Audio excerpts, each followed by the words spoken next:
They're tighter though, so back to the took a bit of curl. Nice weight, bud.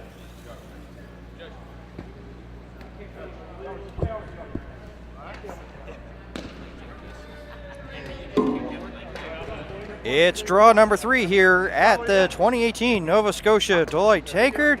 It features Greg Power of the Halifax Curling Club 0-2 versus Team Murphy, also of the Halifax Curling Club at 1-1. Good afternoon, everybody. My name is Dan Hobson, joined once again here by Karen Skiffington.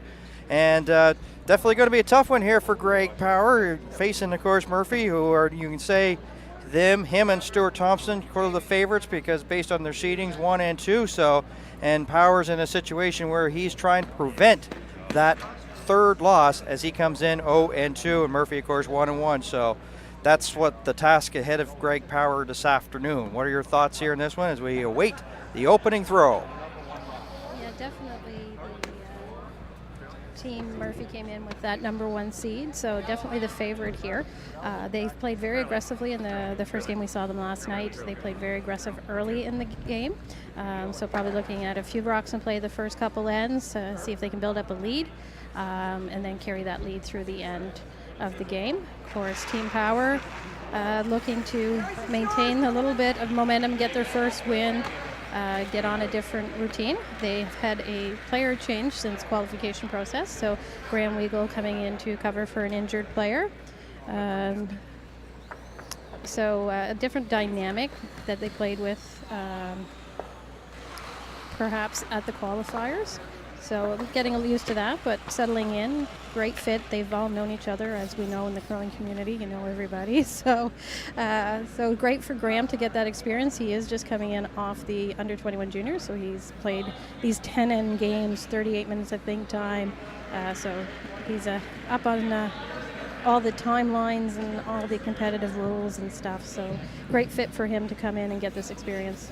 As you see, the Team Power getting ready to throw the first opening stone here of the matchup. So Murphy will have the hammer here, throwing the yellow stones in number 1. So this is Scott Graham. As we run down the team names here and the players participating in this one, this is the Greg Power foursome out of the Halifax Curling Club. That is Scott Graham, the lead. Second, Greg Rayfuse. And as Karen already talked about, Graham Weigel filling in for Alex Rayfuse, playing third stone, and they are skipped by Greg Power. So off and running here, Team Power just bringing the rock into play. They look like they may want to play a very clean, very low-scoring game, carry some momentum through the game, maintain some clock time for later in the game. And now, of course, we'll introduce you to Jamie Murphy, and there he is, the skip from the Halifax Curling Club. And there is his lead, Philip Kroll, second Scott Zachary, Paul Fleming third, and you've already seen the skip, Jamie Murphy out of the Halifax Curling Club. It is a battle of Halifax Curling Clubs this afternoon, draw 3 here at the Nova Scotia Deloitte Tankard. so much easier for us when the yellow team wearing the yellow jackets is throwing the yellow stones. So doesn't always happen. The stone color is predetermined by the draw in this event. So they do play a certain number of games with the blue stones, a certain number with the yellow stones. So it is predetermined. There's no coin toss. If you have blue stones, you have first practice, and then you draw for hammer. So thank you for whoever scheduled these to give us the yellow jackets with the yellow stones. You have a bouquet of flowers coming your way, courtesy of Karen. It's out there now, so you kind of have to do it. No, you don't. Yeah, of course, we've talked about another broadcast, but for those who've just tuned in, maybe for the first time here this afternoon, that this is a really marathon session here. 8 teams coming here, men's team, 8 women's teams, and they're all competing, which means all 4 sheets are being used. So, of course, we've got action on sheet B. That is Mike Fleming, the Mayflower Curling Club, coming in at 0-2 against Stuart Thompson at 1-1 from the Dartmouth Curling Club. And I'm not sure how many people are tuning in on this broadcast, but we're glad to have them because we've got a main event one on sheet D. And Vince Williams and Chris Mosher have that one. Kendall Thompson 2-0 versus Mark Dacey at 2-0. So one team's going to go 3-0 by the time smoke clears in that one. So as I say, probably a lot of people are tuning into that one. And sheet E, Chad Stevens versus Brett McDougall, 1-1 on sheet E. And we will be providing you with updates on, of course, the sheets not being covered here to the folks watching back home online. And we're glad you could join us here on a Wednesday afternoon, a sunny Wednesday afternoon to be exact. I don't know if I know what the weather is. I never usually get to see it during an event. I was just out there. Sometimes when you get a little bit dopey, you go for a little cool walk. Of course, the curling club I have doesn't have any windows, so it's always nice to have some daylight. So we're going to get the tech crew to update our scoreboard. We are in the first end, so no score there, and the Team Murphy has hammer. So once we get that updated, those tuning in online will know what the score is. So as we saw, Jamie Murphy's putting some rocks in play, looking to play fairly aggressively here, score early. You see a lot of these teams playing aggressive early now and then kind of sailing on their coattails through the end of the game. They have seemed to be enjoying playing the wings as well, and see Team Murphy use the edge of the 8-foot, edge of the 12 more so than the 4-foot. So I think we'll see that happen a lot in this game as well. Kroll working hard. There's a great picture of that. Nose hit. Nose hit. It still leaves Team Power sitting 1 at the back, 4-foot. But as we've seen in the other games, the rocks behind the back line not necessarily are your friend. Even if they are your own color, your opponent could use them.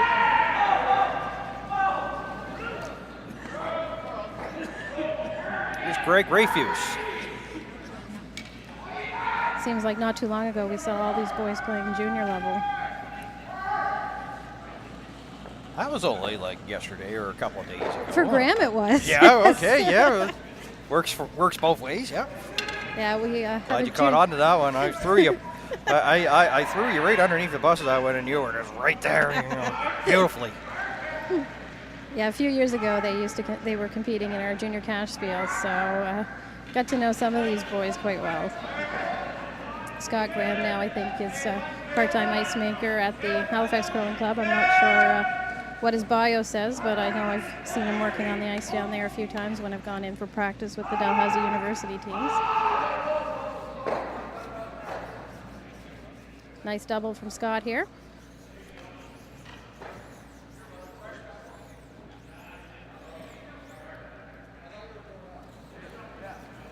Definitely a great journey here for Greg Power, and we were sort of maybe summarizing the field back at the junior championships, and a bit of an unknown factor here, but compared to some of the teams that we have featured in the past, there was Paul Dexter and Robert Mayhew, so they've done a great job just to even get here after knocking some of those guys off. But of course they went through a qualifier, so maybe never faced those teams, but you think of some of the teams that could be here.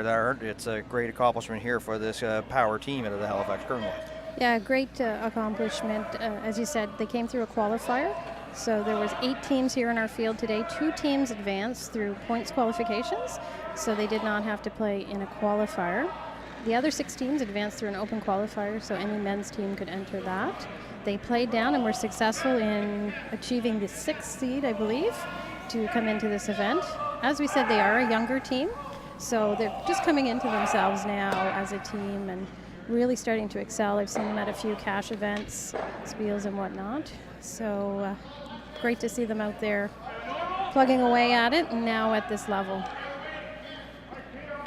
As I mentioned, of course, there's action on other sheets, and we have parents, of course, of the players on the other sheets looking for updates. One of them is Lynn Ardeal. We'll say hi to her, and she's been up since like 4 o'clock Alberta time as she lives out in Okotoks.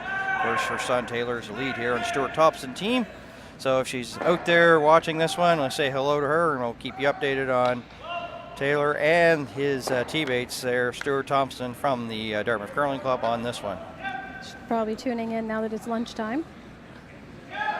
Those early morning draws probably wouldn't have been her favorite.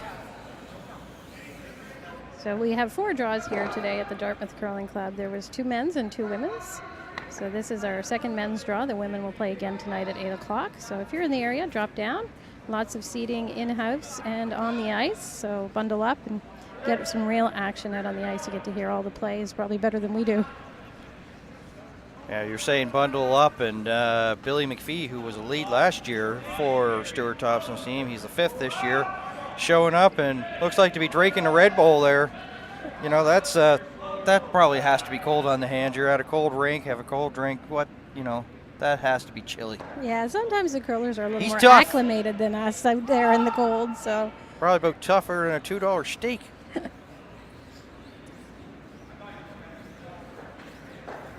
So Paul looks like here he's setting up the deuce by going over to the other side.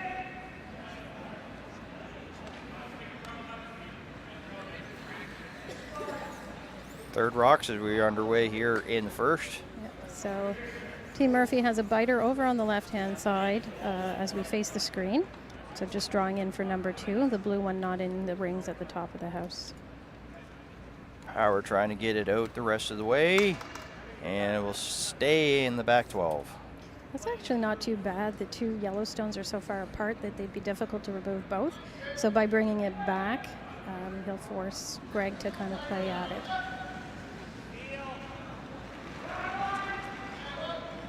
Power coming up, cleaning his path here as we're getting ready for his first row here in end number 1.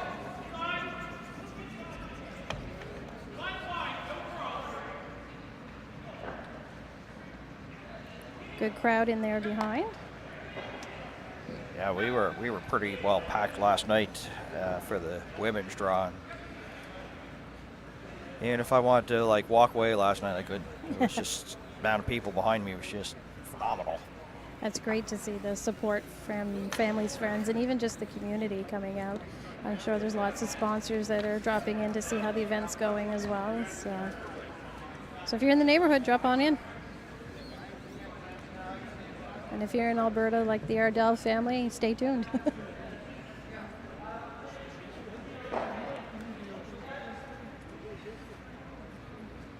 So hitting a little roll. The roll works well because it changes the path. So this being the first end, we're not, even though we've had practice, we may not be as familiar with a certain path as another. So by moving the stone rolling, we're using a different path. Maybe try to fool the other team a little bit.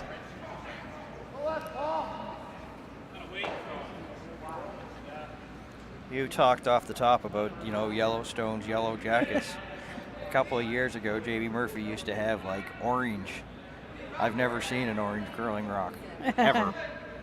Saw some green ones during Vancouver, I think. Lime green or just regular green? I think they were green handles, but I could be wrong. I'm sure somebody will let me know. But the Vancouver colors, of course, blue and green. I thought we had green handles back then. Philip Kroll scrubbing his life out here in 1. So for some of our first-time viewers, they may have wondered about why Scott Zachary was just kind of watching the action. So there's been a lot of changes in development with the sweeping over the last couple years. Now one sweeper is used to hold line or to help affect the direction of curling the stone, and 2 sweepers are used when you need to maintain the momentum and carry the rock a little bit further. So you'll see different combinations throughout the event, and you'll also see different teams using different combinations depending on their training and the way that they like to manipulate the stone through the path.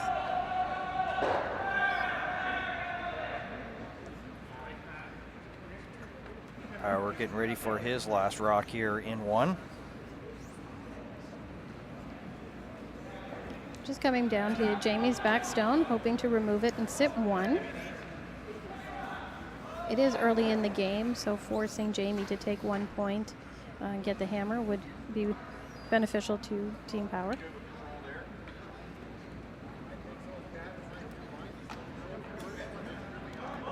It's a battle of Halifax curling clubs, Greg Power versus Murphy. Last rock for Power in 1.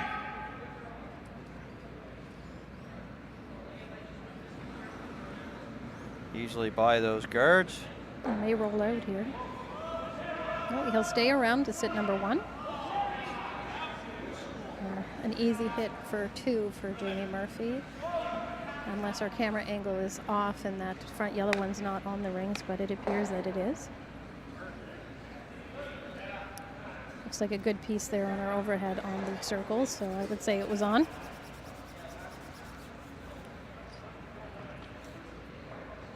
So the umpires will actually check the circles at the beginning of the event to make sure they're true. If there is any inconsistencies, they do notify all the teams. So just a little note on our circles.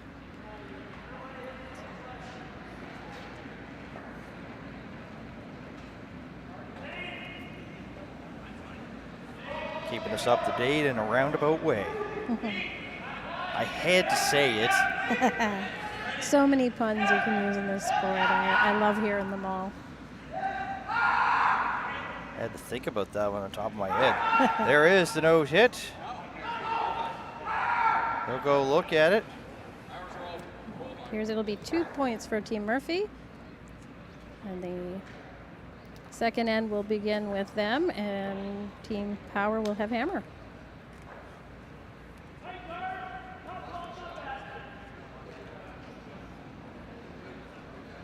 Two nothing, and as you said, Power will have the hammer here, throwing the blue handle stones.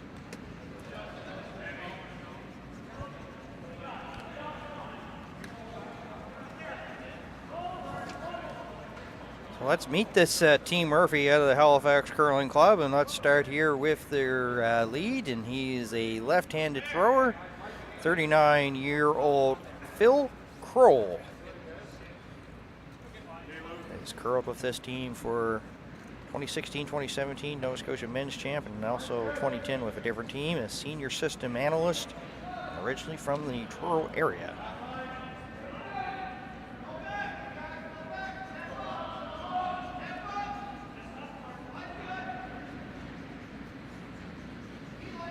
There was a furniture store called MP Kroll. I'm not sure if he was any relation to the furniture place or not, and I guess I'll have to ask him after the event, but same sort of spelling and same area. Yeah, I'm a New Brunswick born native, so I'm not up to all the family names in Nova Scotia. So as they say in Newfoundland, I'm a come from away person, but you have to get a position with us, because we travel everywhere from pretty well the tip of like Sydney all the way to Yarmouth, so you get a chance to find out interesting things and interesting stories about communities and stuff. yeah, I've been in quite a few clubs now, following the junior program around, so I've been able to meet a lot of people in the area, and it's been a great province to move to. Of course, military brought me here, so it's great home. So we see Team Power using that free guard zone by placing a quarter stone. Jamie Murphy trying to draw the play into the rings to keep a clean end.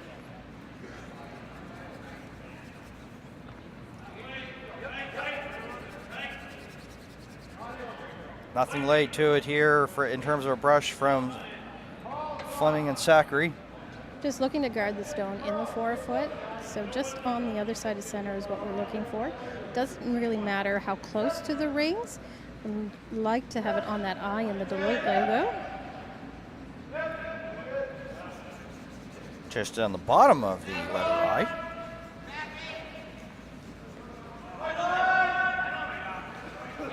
Just right covering that one that's in the 4-foot area right now.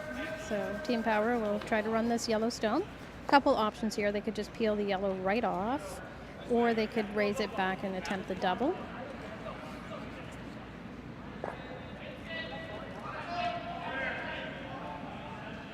Scott Graham.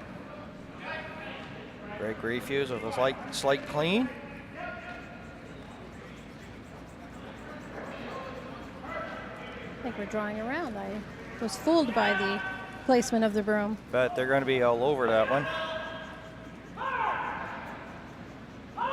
So push the corner guard farther over to the corner and roll to the center. So there is a path still open to draw around the corner guard, but not the result they were looking for.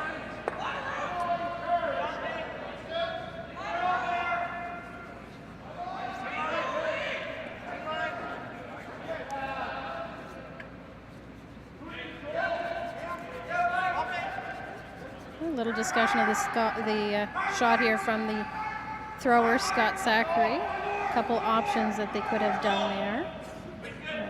Choosing to peel off the corner guard. Jamie Murphy preferring this shot as the other team could use it to their advantage.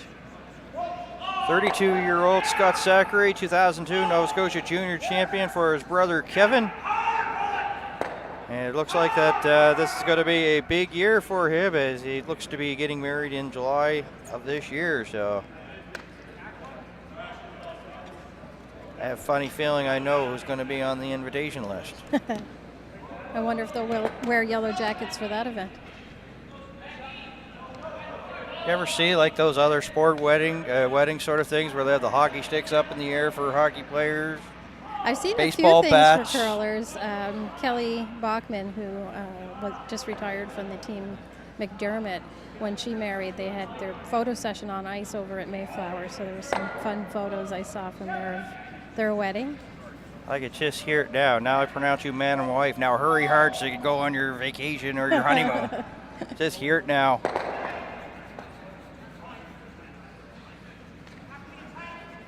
I'm on a roll today. So great shot here by Team Bauer to get that front cleared up. Although they did raise one of the yellow stones into the rings, the centers opened up a lot, so that works to their advantage.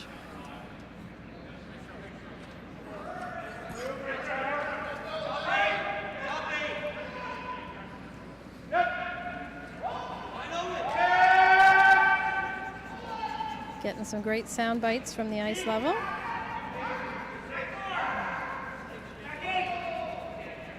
Paul Fleming with the one finger up in the air, indicating weight, of course, as you mentioned. Yeah, the sweepers will try to communicate the weight to the person in the house, and that allows them to predict the path of the stone. Therefore, if they need to curl around a rock or sweep past a rock, they can make that decision. Heavy and out. Yes, in this case, Paul had indicated it was heavy, so Jamie might have been hoping it might have curled over a little enough to knock the yellow behind the blue, but not the case.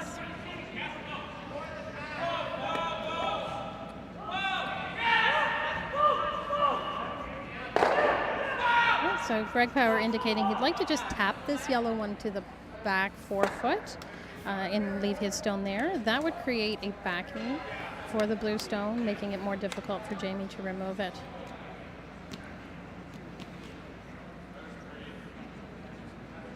Stevens leads McDougall 1-0.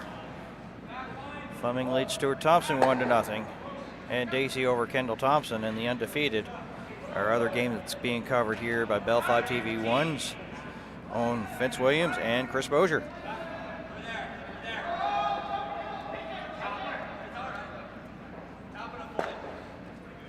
Slight bump, pushes the yellow back. Pushes it on a little bit of an angle, doesn't quite get the backing that he needs to save the rock. It does create a little bit of a buffer if it's slightly off center, so if you hit the rock a little bit on the left side of center, it may catch up. Also creates an opportunity for him to draw down to it next. So Team Murphy just want to erase these blue rocks if they can and just a straight hit for I Paul. bet he's great at ping pong. Here it is, Paul Fleming the third here, 49 years of age. Business owner, as we mentioned, 6-time Brier participant, 2-time mixed national champion, loves Nintendo, baseball, shuffleboard, and ping pong.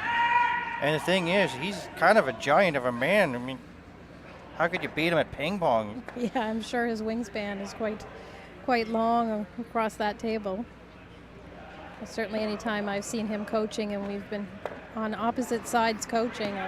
He's almost got go-go gadget arms. He doesn't even have to say go-go gadget.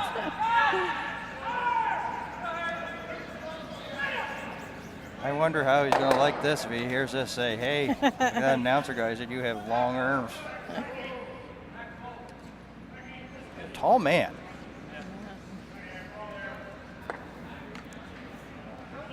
Well, anybody's tall for me. Anyone who knows me. Ditto. Looks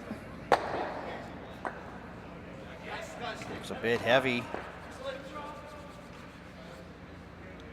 Murphy will remain a shot rock. Slides into the back, so could use it later as backing. So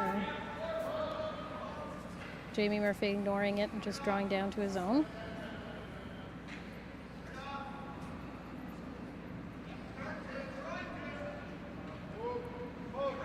It's funny when of course, this is probably a lot of people who tune in and watch the Murphy broadcast from yesterday. I said it, he's had curled experience. He just said lots.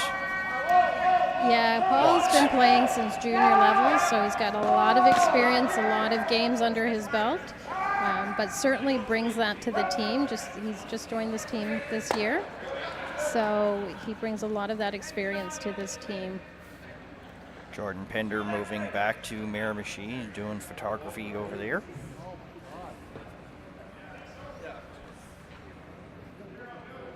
Because, of course, Jamie Murphy was originally from New Brunswick. And there's a lot of us New Brunswickers down here nowadays. yeah, I was like, one of my first events, I was quite amazed. Like, you get to find out where some people are. Some good bunch of these people. Yes, they play for Nova Scotia, but some really that's not their original province.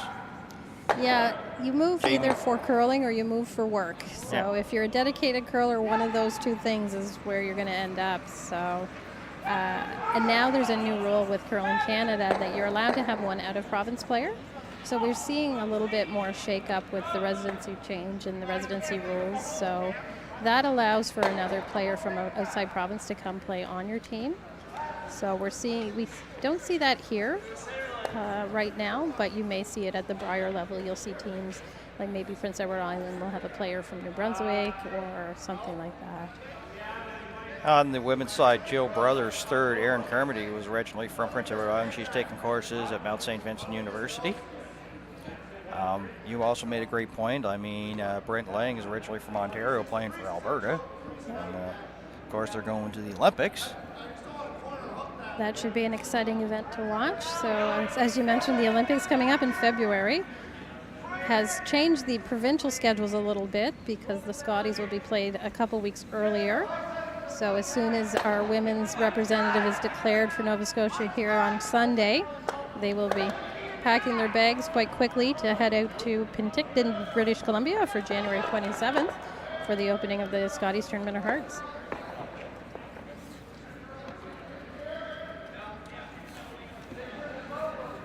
So here is the general manager of Odessa in Halifax. That's right close to the airport, the 36-year-old Jamie Murphy.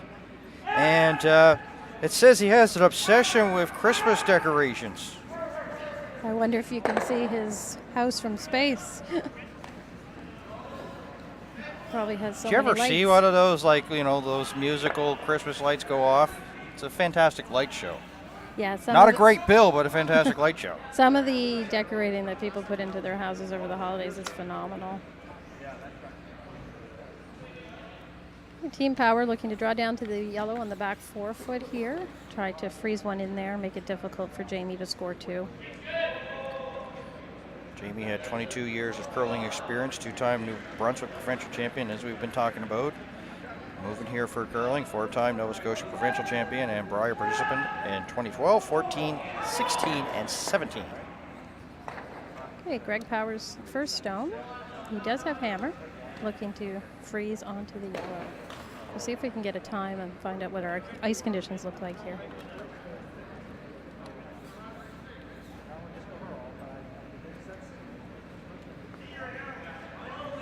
Power of his first in 2, trailing by 2.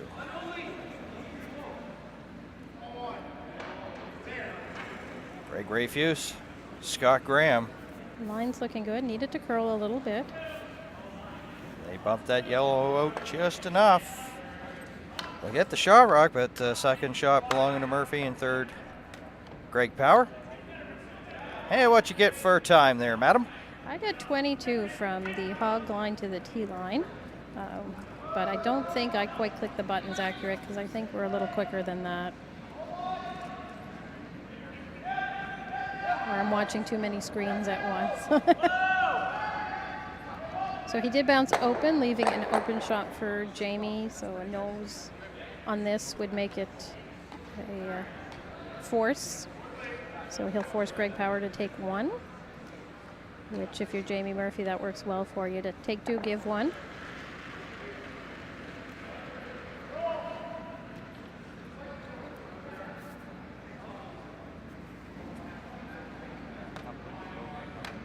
Murphy's throw on the way here in 2.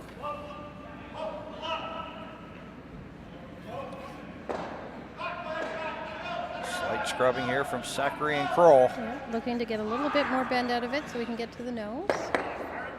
And does. Lies 2.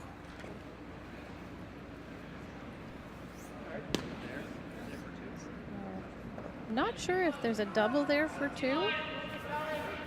The rocks are so lively when they make contact with each other. I'd be nervous about rolling out. We'll line it up and see. There's a lot of house to roll to, so he may attempt the double. It is early in the game. Would you go for the double, or would you just draw for your single and just, make sure that you can actually stay in this one rather than risk it? It's so early in the game. If down there and knowing the sweepers that you have and whatnot, I think the double would be worth trying. There's still 8 more ends of game to play, so lots of opportunity to come back. Certainly a risk-reward weight here. There is Graham Weigel. Of course, he's getting back in a little bit more familiar territory as he was, of course, the runner-up at the junior championships, which was at your rink there, Lakeshore Curling Club. Yeah, we saw him play with the foursome out at the Lakeshore Curling Club very well. Last rock for Power here in 2. And as we said, he joined this team to replace Alex Rayfuse, who was injured. And just stays. Taps it there for the single point here in number 2. Good attempt to try the double. I like that he threw a little bit down weight, kept that shooter in the ring so he didn't have to worry about rolling out. At least, like you said, make sure you get the 1 point. So 2-1 as we head to the third. Murphy back with the hammer once again, throwing the yellow stones.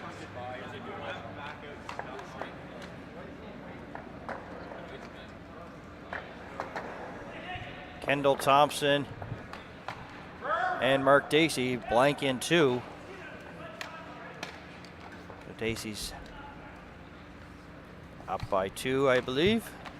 They are cheat D. That's the main event game here. One of the main event games this afternoon. That's with Vince Williams and Chris Mosier. That's 1-0 for. Yeah, it is 2-0 for me. So still Fleming 1-0 there, but they were doing the skip rocks, and based on the facial expression there by Mr. Fleming, not too happy about it. So we'll get you an update on that one once they update the score. And Stevens 1-0 over McDougall. So It looked like they had to change it in, so that will be, of course, old news, and we'll get you the new news in a couple seconds. So Team Power using the free guard zone. Set up a few rocks in play to try and steal a point here. So the free guard zone is the area between the hog line and the house. The hog line being the large line you see at the bottom of your screen, and just barely at the bottom of your screen. And rocks have to be over that stone to be considered in play. Once a rock is in the free guard zone, it cannot be removed from play until the 4th stone of the end. So Jamie cannot play a takeout on it. He can move it around, so instead he'll just try to draw around.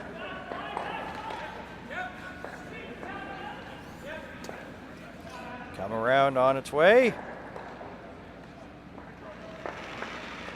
Right on the tee line in the 4-foot area. And right behind cover as well. Great draw.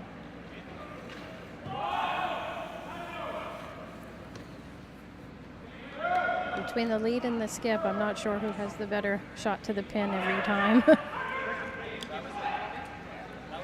Here is a 22-year-old Scott Graham, a student at St. Mary's University, 4th year BA in criminology, 2017 Nova Scotia Junior Provincial runner-up, and a 3 AUS and 2 CIS appearances with the St. Mary's Huskies. Of course, that's AUS curling. Bill Fletcher coaching St. Mary's team. Joined us for some broadcasting and calling of the juniors, which you know about. And he's thinking of law enforcement as a career. And he says, makes tick shot with peel weight and ... 10% of the time. I like that one. So as we said, in the free guard zone, you cannot remove a stone from play. So it sounds like their strategy would be to try to throw weight at it and call the line very close. So about 10% of the time they actually touch the stone, and the other 90% of the time they're either flash, which means go right past it, or they actually remove it from play and they have to put it back. Well, by the blue guard. And then get in behind that long blue guard, so they are pretty well lined up. So you'll notice they're not taking a lot of ice for these draws. They're taking about the edge of the 4-foot to get over to that area. We've been seeing about 2.5, 3 feet of curl in these games. This is Greg Refuse, 22-year-old, a client advisor for RBC. 2017 Nova Scotia Junior Provincial runner-up, 4 AUS and 3 CIS appearances with the St. Mary's Huskies, almost similar there to Scott Graham. Plans to move up in career, banking, special talent, can sleep well on airplanes. I don't know if you ever watched the A-Team. Oh, yes. Yeah, you know, B.A. Baracus was Mr. T. He never liked the planes. Yeah. So Jamie, Greg's the complete opposite of yes. Mr. T. Jamie looking to clear off the front here. He does have hammer, so a lot of junk in front may not be to his advantage. He'd like to keep a clear path to that 4-foot. So we'll run this front stone off.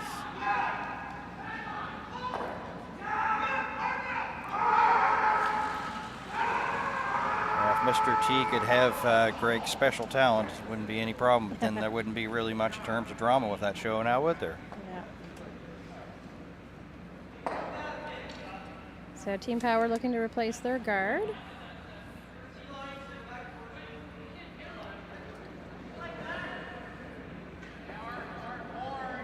I believe yellow is sitting shot right now. It's blue number 2 and 3. So both teams trying to improve their situation here. Team Murphy with hammer would like to score 2. Of course, Team Power would like to steal 1. Bumps the yellow. So now they're not as lined up as they were previously. Not as well. They're lined up yellow for the blue stones. Team Power actually ended up with a centerline guard, which isn't bad.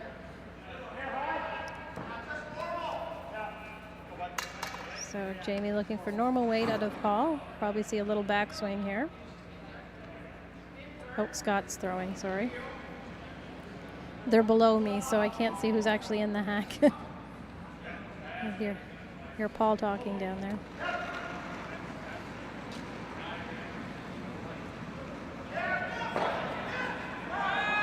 So the stone just gets removed instead of ran back into the blue. Yep. This works well for them. They have access to the blue stones now. So Greg just looking to cover that up.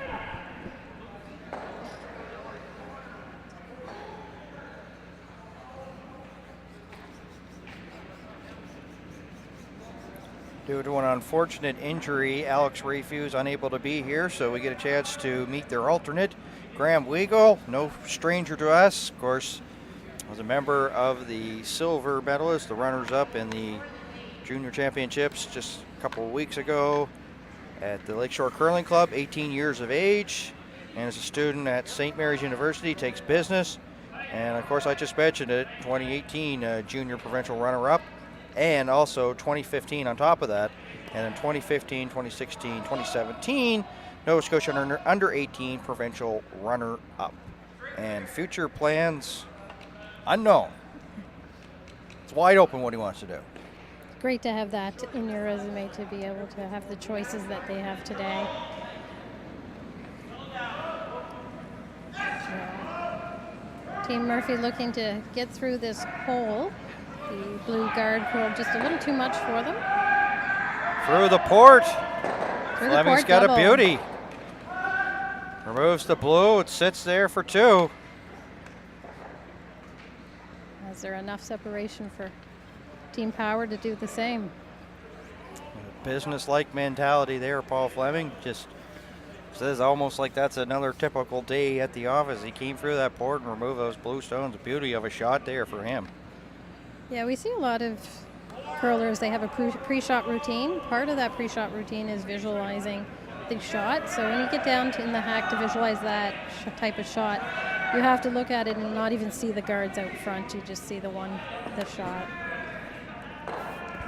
So Power's team here curled a little bit more and removed their own stone off the front. A few shots ago, of course, the Murphy team removed their own yellow, so turnabout's fair play for this as the Power team removed their blue stones. Probably there. If my guard hangs, they come around. Yeah. But as you see, things were a few minutes ago, of course, lined up and lots there, but things starting opening up in front of the house there. Yeah, the men's game is a little different, and the women's are a little bit more finesse. The men can throw a bit bigger weight. Not to say that women can't. There's just a few women that throw very big weight out there. So we see a lot of rocks in play, and then one shot, and we see a lot of rocks flying. So it can change in an instant here. So Team Murphy looking to separate their rocks and spread them out over the rings, use all the 12 feet of space, and just draw to the tee line in the wings. Veterans given this relatively young team. You say like 22 years of age is Scott, and Greg Rayfuse 22 and Weigel 18. As we take a look at the oldest member there, talking with Graham Weigel, win the glasses. That, of course, is Greg Power, the Summit Dentistry dentist at the age of 32 years of age. Third place finish as he makes his way up the ice at the 2014 Nova Scotia Travelers Club Championship, and is finally qualified for the Tankard. He grew up in North Sydney and couldn't get to the club regularly. Painted one end of a curling sheet, accurate dimensions, of course, in the basement, and used rollerblades to slide. Interesting. If you don't have anything, just build it. Yeah. So Greg Power trying to eliminate a few of these yellow stones here. See Scott, the only one sweeping, trying to hold the line. Well by, punches it out, but can't keep the shooter. Yeah, just curled a little more than they expected there. They were hoping to hit it a little more on the nose and catch that second yellow in the back.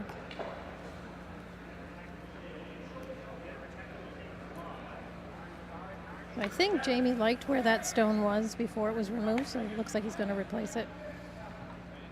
Even though it's in the house, it does protect the stone on the forefoot.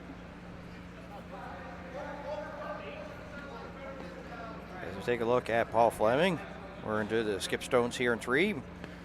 Murphy up top 2-1 as we play the third. Stuart Thompson, Mike Fleming, they're tied at 2 apiece, playing on sheet B. Stevens a 3-0 lead over McDougall.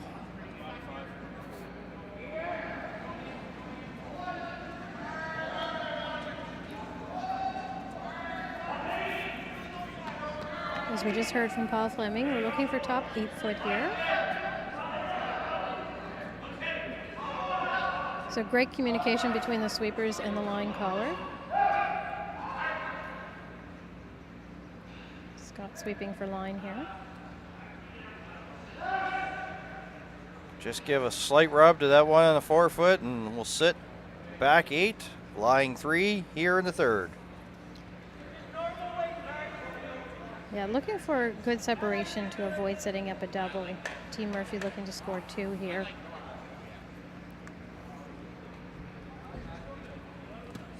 So Greg Power thinks he'd like to hit that and just roll a little bit over. He would get behind his cover, his blue stone, have the yellow for backing, and sit number 1. That would be the optimal result.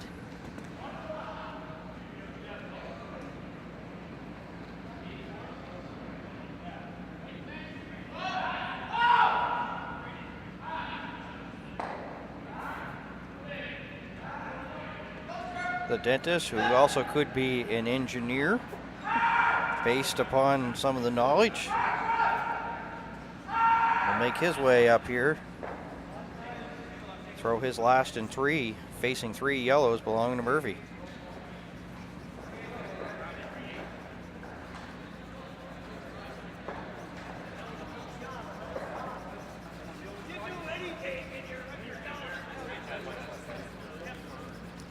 A little bit of discussion before he throws. This is just to ensure the sweepers know exactly what the shot is, avoids any miscommunication as far as weight and line, everybody on the same page.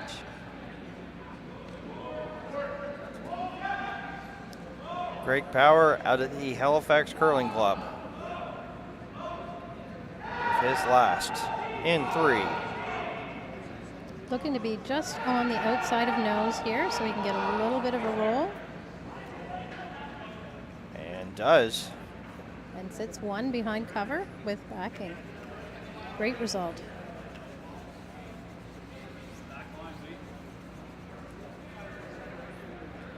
There is a little bit of separation between the blue stone and the yellow backing. Room for Jamie Murphy to try to pick it out, as they say. So he'll try the out turn. There is a little bit viewing. You can see a little bit of the back blue stone this way. Doesn't need a lot the way these stones travel after they've impacted each other. They have lively striking bands, so it doesn't need to hit a lot of the stone to remove it.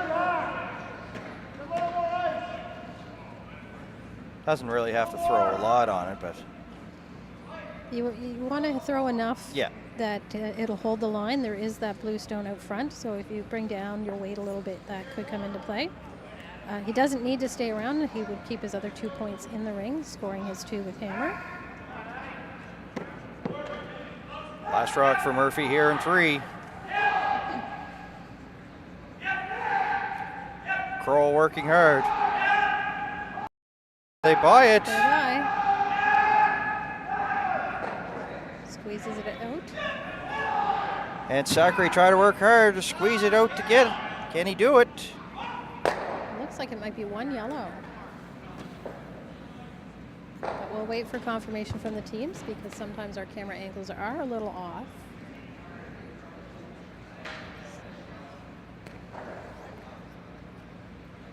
Could we see a measurement, maybe, possibly? Yes, teams indicated they're looking for an umpire for the measurement. Yep, so a little bit of drama here to wrap up in number 3.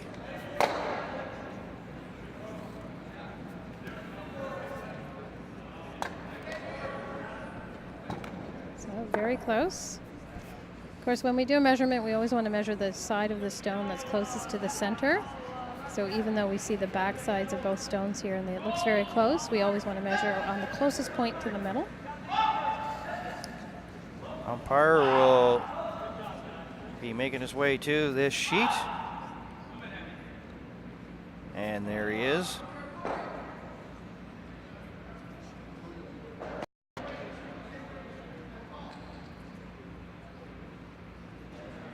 And remind everybody, and Murphy's stone is yellow and Power is blue. Especially those who might have just tuned in right now. So one member from each team is going to observe the umpire.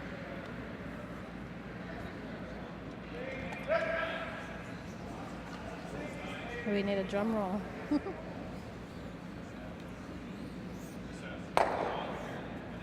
Very good shot here of the measuring device.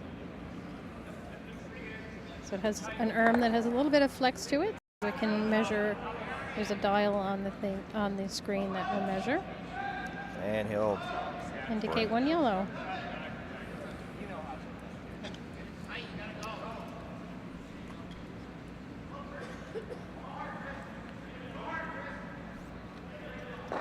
So Team Murphy will score 1. Team Power will take the hammer into the 4th end.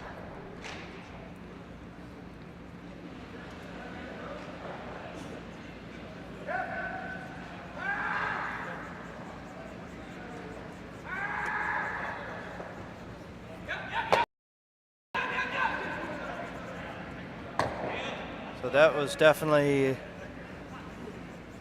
an interesting end, and probably didn't really go the way that we were kind of maybe expecting, the way that it started, but yeah, when you work on strategy as a team, make sure everybody is on the same page. So when you have the hammer, you're usually trying to score 2. When you don't have hammer, you're trying to steal 1. If you allow the other team to score 1 when you don't have hammer, that works well in your favor because it means you get the hammer back the next end.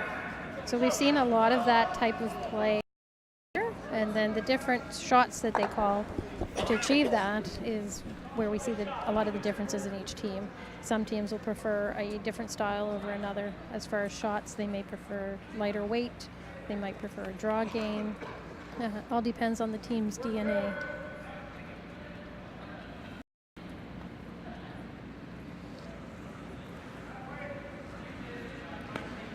Jamie Murphy bringing his first stone into the 4-foot. So what that does is brings the play closer to the rings, tries to eliminate rocks in play. Greg Power is ignoring to the wings to try to create those rocks in play. Rocks in play means you score for somebody.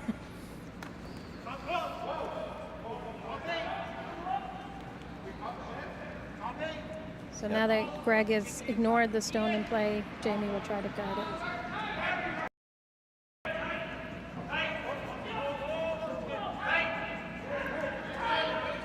Five o'clock here on the East Coast of Canada, 4 Eastern. Glad you can join us here for the Draw 3 of the Nova Scotia Deloitte Tankard on Bell 5 TV1. The Battle of Halifax Curling Club. Greg Power with the blue stones, Jamie Murphy in the yellow stones. And as you see in the score in the corner of your screen, 3-1 Murphy over Power as we play the 4th. Dan Hobson alongside Karen Skiffington and the Bell 5 TV1 crew. And of course we have our production crew. That's Sean Senator and Chuck Calder. And Chuck is our producer here for this one. Delighted to have you here. Of course, the men had a draw yesterday, so they have 2 today, the women as well. 4 draws total here at the championships. So, of course, Jamie Murphy started off with a win over Mike Fleming to go 1-0, and then he had a tight one, and I mean real tight one against Brent McDougall this morning. Went into an accident, and it just hung on for McDougall to get the single point to win an extra end. So 1-1, that could have been an easy 2-0 there for Murphy.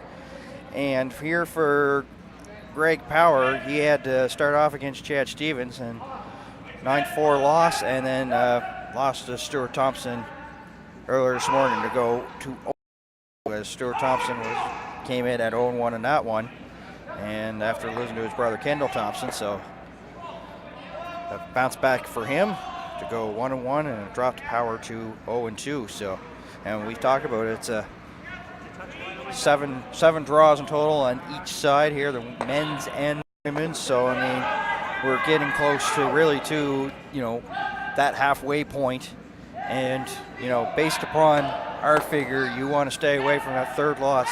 That's what Power is facing, and today he has to face a very tough team with you know national experience in Jamie Murphy. So it's a tough task here for this relatively young team. Yeah, it's a 7-game round robin for these teams. So it's taking place over about 6 days. We started with practice ice on Monday. They began the game yesterday, and finals will be on Sunday. So it is a long road. Very nice roll in here. Not what Power was looking for, but very nice for Murphy. So as we were saying, a long road. Most of the events they play in are 3 or 4 days long. So endurance here will play a factor, especially as we have the men today. We'll play 2 games and we'll play again tomorrow. They had 1 game yesterday, so they started out with a lighter draw schedule. So Scott looking to remove the blue stone from the rings on the 8-foot. Team Murphy really put on the pressure here.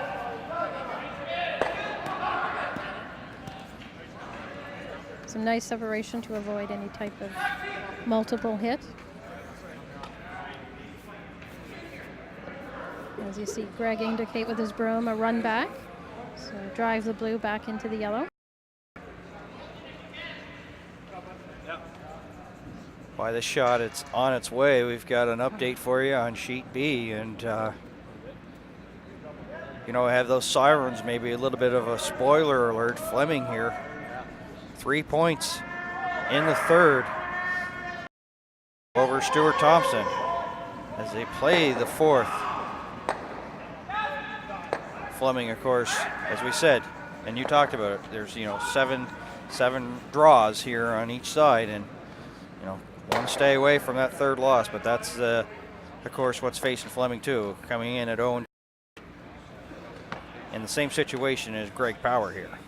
Yeah, Greg on his last shot here didn't quite get to nose, so he opened it up though, which again with hammer we like to keep that open. So Team Murphy just looking to replace that guard here.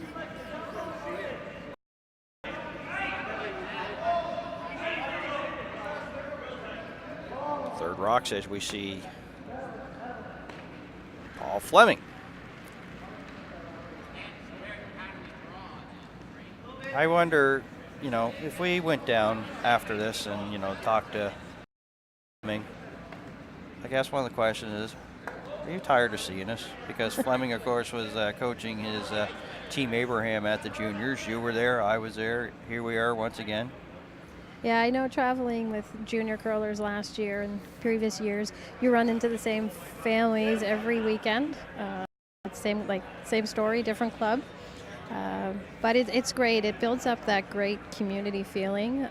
You get to know everybody quite well. As we see with, you know, Graham Weagle filling in for Alex here, any day or any season, your lineup could change. So somebody who's your opponent today, teammate tomorrow. So building those friendships and seeing everybody so often really creates a great community for our curlers. Not too disastrous there for Graham Weagle. Run back there, gets a little bit of the yellow split. Rolls the other yellow out, according to our camera.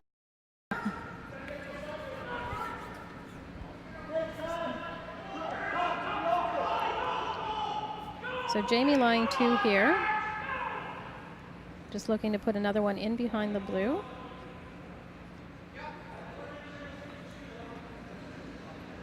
If he about halfway under the blue and halfway protect the yellow, we get a nice little Christmas tree effect, as we call it.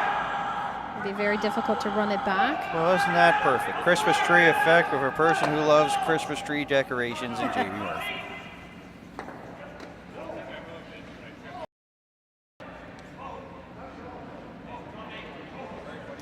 So looking for 8 foot. Ask and you shall receive to lie 3. Yes, very well executed. So the inside of the top yellow is covered by the blue, making the double difficult.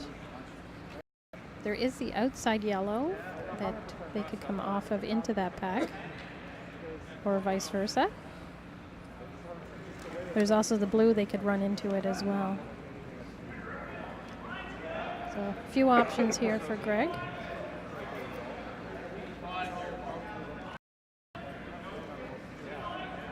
Here's they like the run back.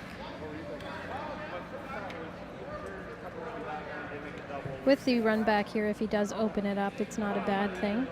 He does have hammer, so right now he has the draw on the other side of the sheet into the 4-foot and button area. So as long as he keeps that open for his last draw. Graham Wiggle with big weight. There it is, bounces. Only removes 1 yellow. Blue disappear as well. He does accomplish moving that guard a little bit closer to the center line, so perhaps maybe change lineups there.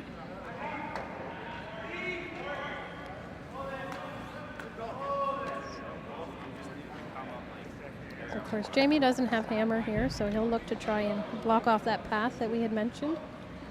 Greg has into the 4-foot. So if you could put a guard either on the O of the Deloitte or just a little bit closer to the house and sit 3.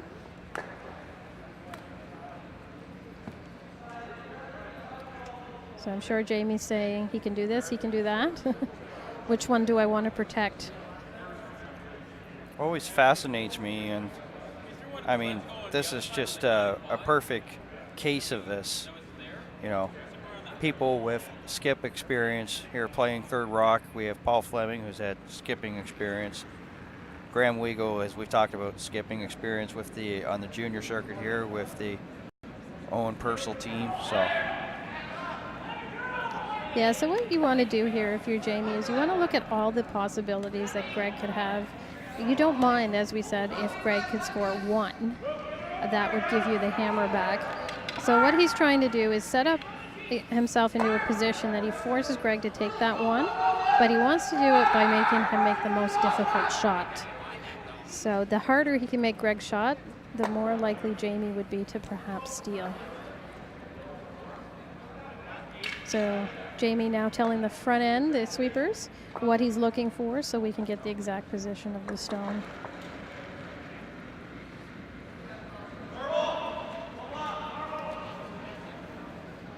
So I think he's looking at doing that Christmas tree effect again based on this ice.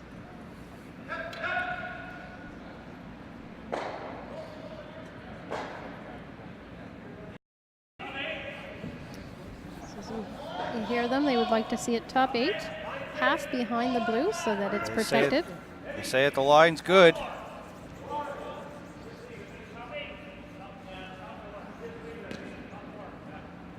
Sweepers seem to think it's about top 4 weight. It's not going to curl as much. Knocks the yellow a little more behind cover though, but leaves a double set up for Greg here. A little nudge there, as you mentioned.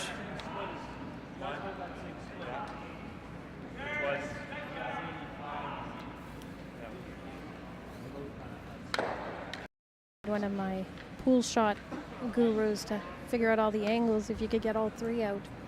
Boys, that would be a shot. Well, that blue one is, that blue one out front, this is just me making it so hard that you can't even like and spill some of the gels out. It's just not there to do it. Yeah, you're looking at perhaps hitting the one that's sitting above the edge of the 4-foot, as they're indicating with the broom. Hitting that one first. Perhaps you could catch your shooter thin enough that your shooter would roll over to the outside and maybe the yellow would remove one on the 4-foot. I think if you're going to be playing safe, we're still early in the end, you might be able to do the double. Or you could take the opportunity now and try and get your stone on the button.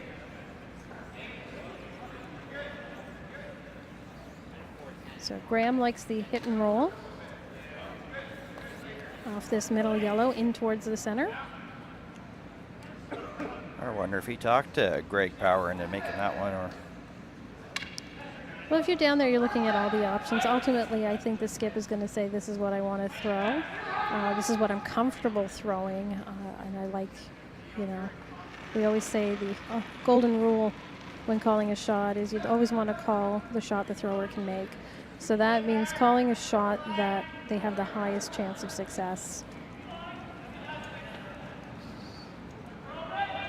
So looking to hit this middle yellow and perhaps get a small roll in towards center.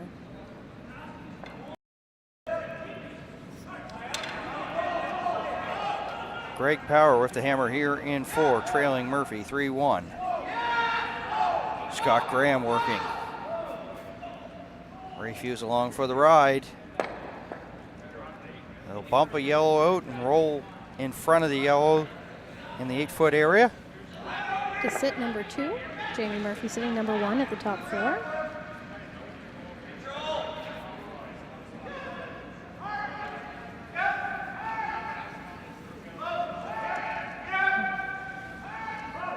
I think Jamie just looking to guard by coming in deep here and avoid a deuce from Greg.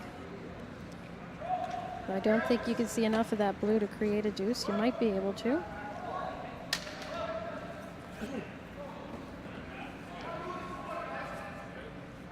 They've had a pretty good season. That's an understatement here, this Jamie Murphy team. They finished 3rd at the Stu Sells Toronto Tankard. First place at the Jim Sullivan Curling Classic, defeating Wayne Talon 7-4. And they tied for 3rd in the Dave Jones Curling Cash Spiel, ranked number 28 in Canada, number 1 in this province, 23 and 15 for a record in the World Tour. Jamie Murphy here in the 4. I'm sure Jamie Murphy, being from New Brunswick, really enjoys going back to play in that Jim Sullivan Classic. Jim would have been a player who would have probably known quite well, being a fellow New Brunswicker. So great draw in here to the 4-foot. Leave an opportunity for Greg to follow him down. So great force here to force Greg to take one. Shot, Murphy. Jim Sullivan, of course, won a championship back in the 80s. I like that weight. You can see. We can hear Team Murphy are just in the right spot. The on-ice mic is picking them up. You heard Paul say, great shot, Murphy. So Greg drawing against 2 here.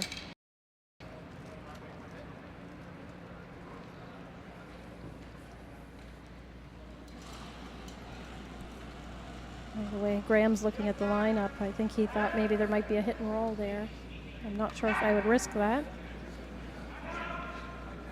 because it would still be for 1. As we said, you want to throw the shot you have the most chance of success, so for least room of error. Here we are, final rock, end 4. Greg Power out of the Halifax Curling Club.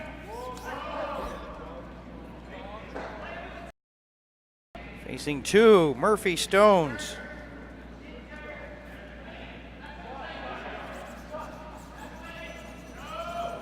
Now Scott Graham gets on it. A little wide and heavy. Steal time. Steal of 2 by Team 2. Murphy. 5-1 as we head to the 5th. First steal of the game. Power maintains the hammer. Yeah, so Greg Power looking to really score 2 here so he can go into the 5th end break on a momentum of having just scored and potentially be a little bit closer to the end. As you can see in the corner, the team having a short little meeting. Yeah, this is something a lot of teams do. They meet a lot in the women's game especially. They'll have a little huddle per se and just say, yeah, that end worked well, let's do it again, or let's shake it off and let's go get them. Let's take our two. Some teams have some key phrases they use to shake off, you know, a bad shot or a bad end, and use those key words to get you back on track and get motivated to play the next end. So Team Murphy going into top 4, worked well for him last end. So we'll try that again. I would expect Greg to ignore that and set up a corner guard.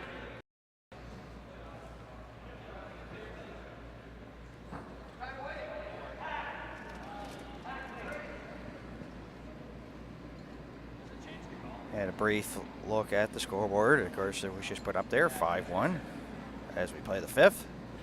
Power keeping the hammer. Stones.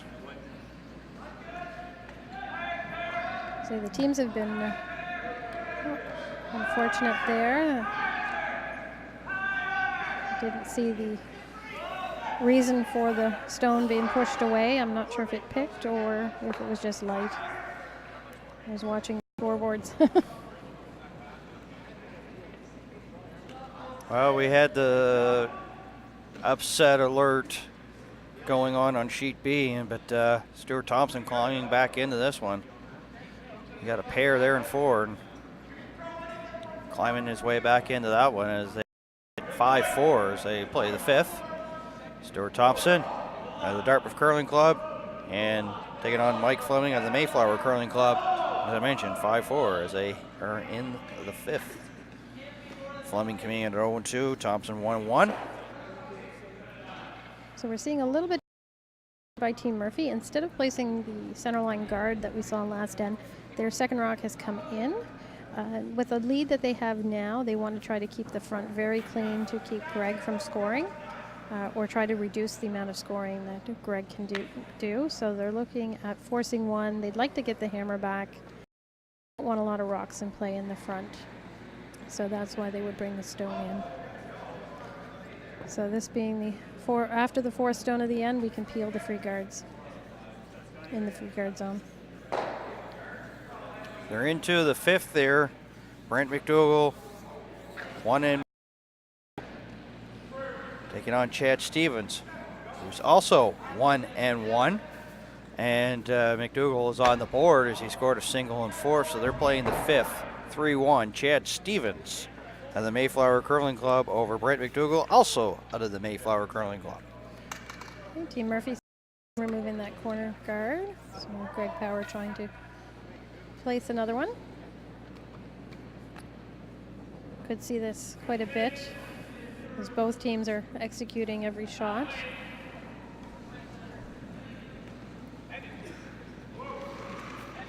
Of course, this Greg Power team, one of their notable achievements here in the Bond Spiel, a 5th place finish at the Bud Light's Men's Cash Spiel.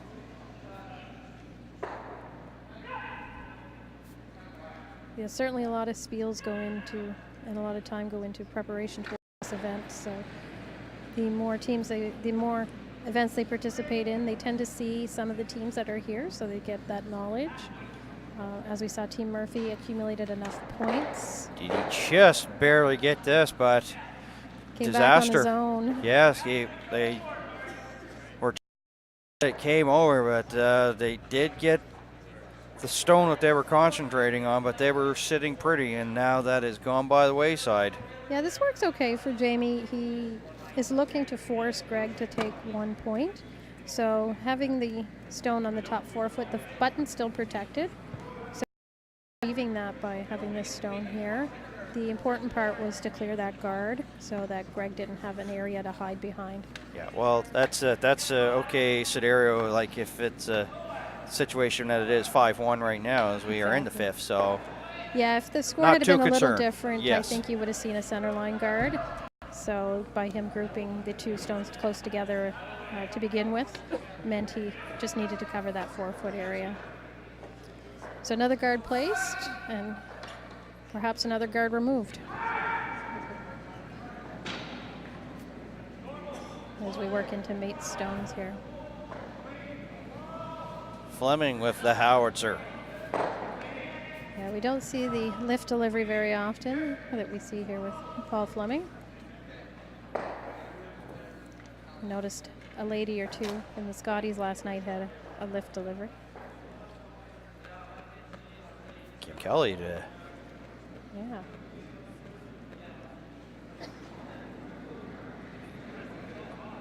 So looking for another guard out of Graham Weagle here.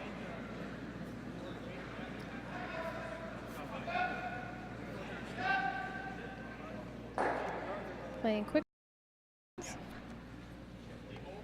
Oh, they got two. Sorry. Teams are on the time clock, so they had 38 minutes of think time at the beginning. So hence Team Murphy is moving very quickly through their clock, banking a lot of time here. They got about 2 minutes ahead. You see it there on the top right-hand side of your score. The red numbers, of course, is the zones, just to confuse us, but the yellow lit numbers are the Yellowstones. I was just going to say that they are at the 5th inning break. Score has been updated since the 3rd inning, so they're still saying 2-2. But I know that we may have more of a score on that one. But that's as it stands right now. Dacey and Kendall Thompson, the battle of undefeateds there on sheet D with our very own Vince Williams and Chris Mosier calling that one. Yeah, they may have blinked. Sometimes you get into the game and with the momentum and the intensity of the game, you forget. And if you haven't scored, you may not mark that score. So we might have seen a few blanks there. I'm sure the umpires will remind them during the break, and we'll see the scores shortly after they come back.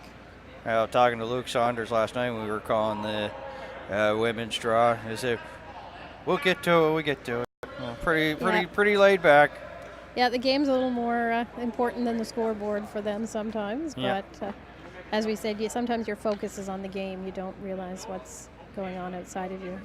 And as I said, if you don't score, you don't think you have to hang a score. So, especially in this scenario of a blank. So another guard placed by Team Power. Appears, by the way, Paul's indicating the broom here. We might be seeing a centerline guard or a draw into the top 8 foot.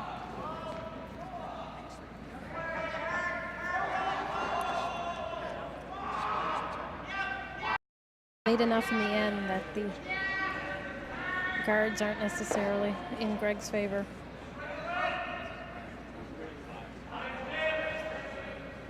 Just feels like this one's going by pretty quickly, especially this end. It's like Murphy's throwing again. This just happened like a couple of seconds ago.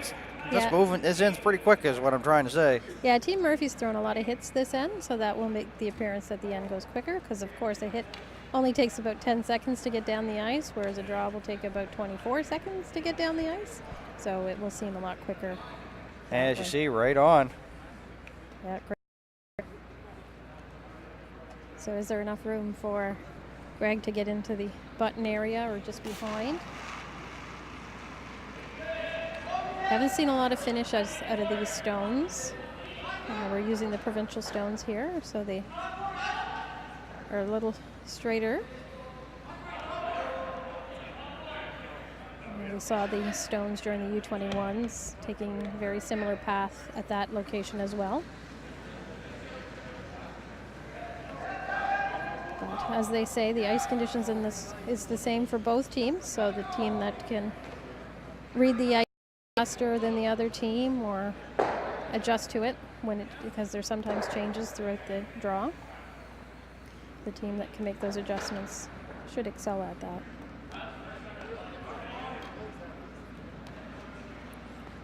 Greg Power, the Halifax Curling Club. Looking to draw the line around the button or back 4 foot. And get behind these yellows. I think he's going to be Graham and Rayfuse trying to keep the line here for them. Are they going to get past that yellow? Little rub, and now they'll just try to push it and get it into the house as best as they can. Yeah, second shot. I'm not sure if I probably would have went around the guard and perhaps tried a double with my second shot, but Greg needs to get that button shot open. So good attempt to try and read the ice there. Now, if he has the same path, he knows he can take a little bit more ice on his last shot. He's just looking to clear this blue out of there. If he could get an inside roll, it would really reduce the scoring for Greg. It might even force Greg to try and draw the port on the other side. Well, they're back playing on sheet D, of course. One of the two games that we're on Bell 5 TV 1, and to update everybody, Dacey 3, Kendall Thompson 2.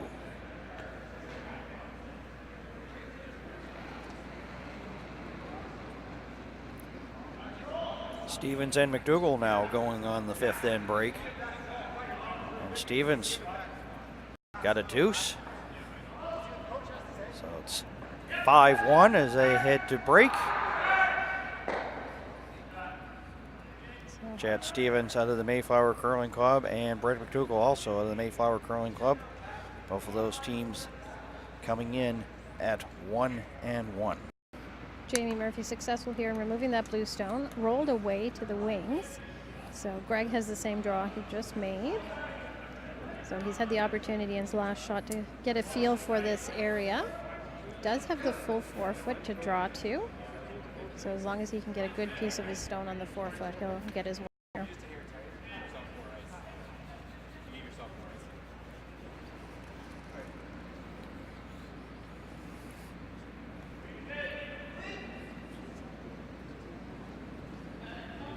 Greg facing 2 here.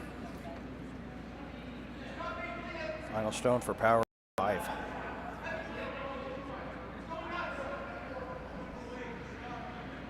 I think that it may be A little hot. hot. Now they start to, now they go at it. Hard for line, they're saying. It just jumped on them. And another steal there. Steal of 1 for Murphy. So that'll be 6-1. 6-1 and a big hill to climb here for Greg Powers. We head to the 5th end break here. It's draw number 3 of the Nova Scotia Deloitte Tankard. You're watching Bell 5 TV 1's coverage, and we will be back here with 6th end coverage between Power and Murphy in about 4.5 minutes.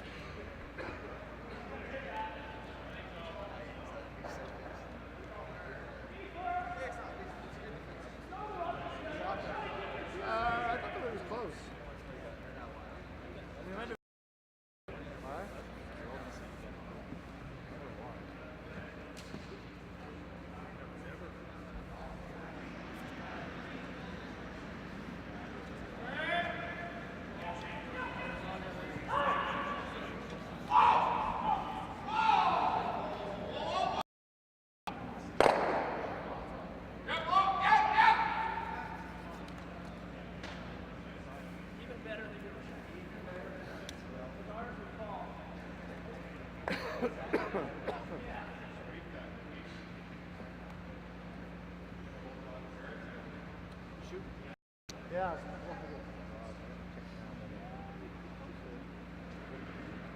Not using the street. Those have been lost.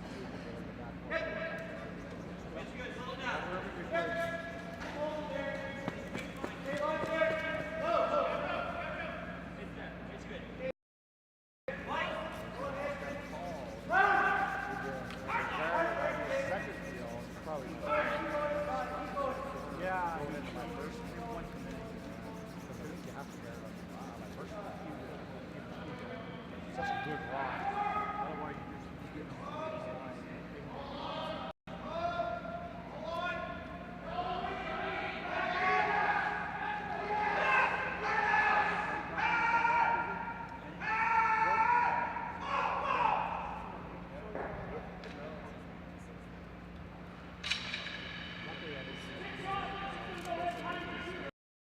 Yes. Yeah.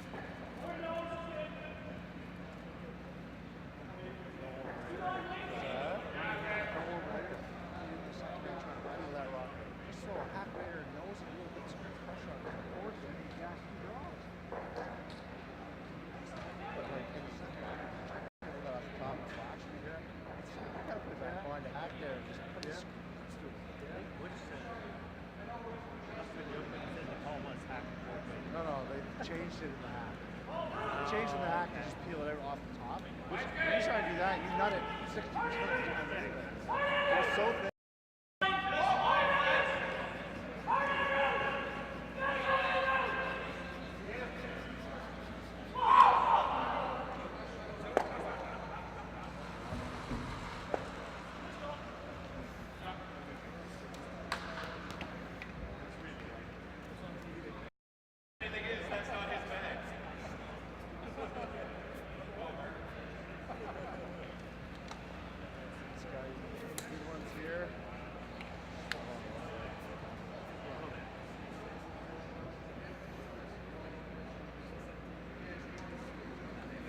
wide. We think wide.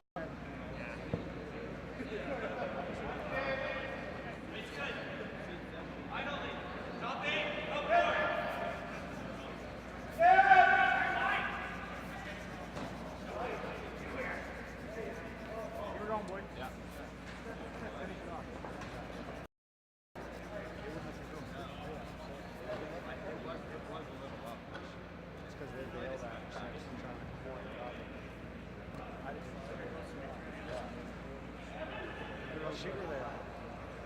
They weren't even a fucking team. No. Okay, keep going. Yeah.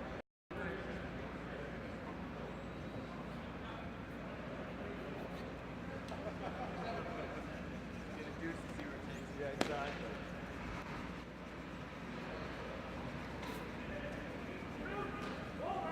Good at 30?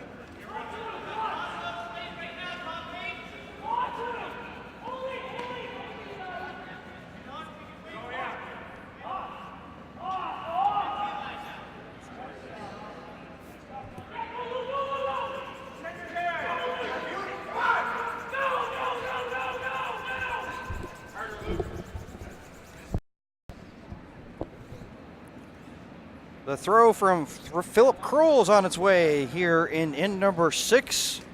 Murphy up 6-1.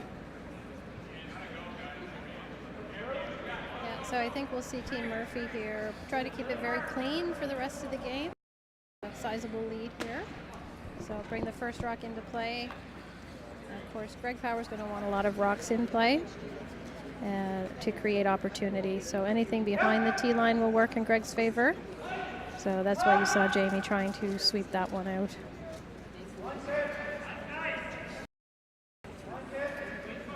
Well, we're just about to that finish line here for this second day of action.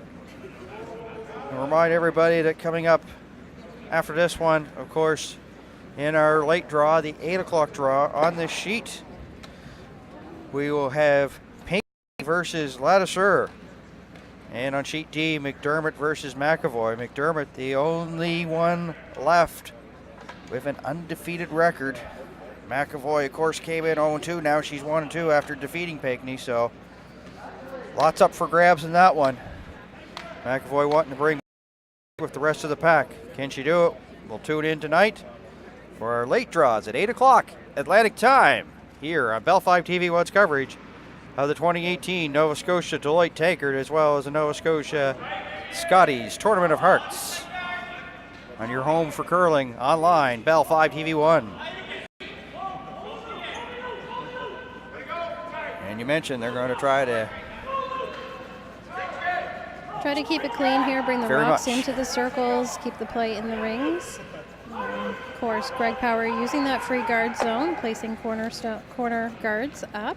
Hopefully he can get behind them and use them to his advantage. So of course a stone in the free guard zone cannot be removed from play for the viewers just joining us that may not be up to date on all the curling rules. They are changing that. I see it in the slam events they've gone to now. So the first 5 stones cannot be removed. So they're playing that at the slam level, and I think we'll see that slowly creep into the local rules. just gets over to prevent the hog. You're in a scenario where the rocks in the play, you need them, so just over the hog is better than through the house. So making sure you keep all those rocks in play is going to be key for Power here.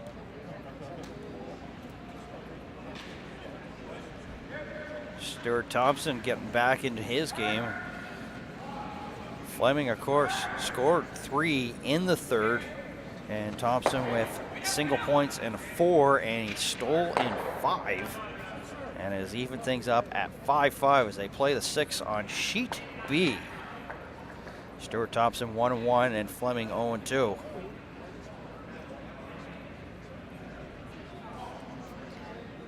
We see Team Murphy execute that. They make it look so easy from up here. Easy peasy. A lot of hours go into making those shots look easy. Even though we might think it's a simple peel, you still have to make it every time. So Lots of practice, lots of games. Some teams even bring nutritionists and sports psychologists into their training plan.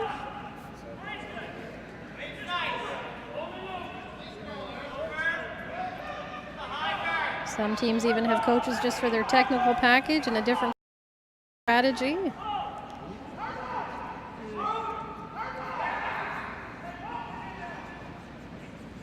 Yep, definitely things have, changed in terms of the sport, all brought to you there by that free guard zone. Changed the complex of the sport, and it made it more interesting, more offense, because you never would see a 6-1 score. It'd always be like 2-1, 3-2 maybe. Or it'll be blank, blank, blank, blank until the last end, and one 1-0, person will, yep. one person will score. So certainly makes better shot making. Sometimes you need a little more finesse shot. So there's a little more rocks in play, run backs, things like that come into play with the free guard zone.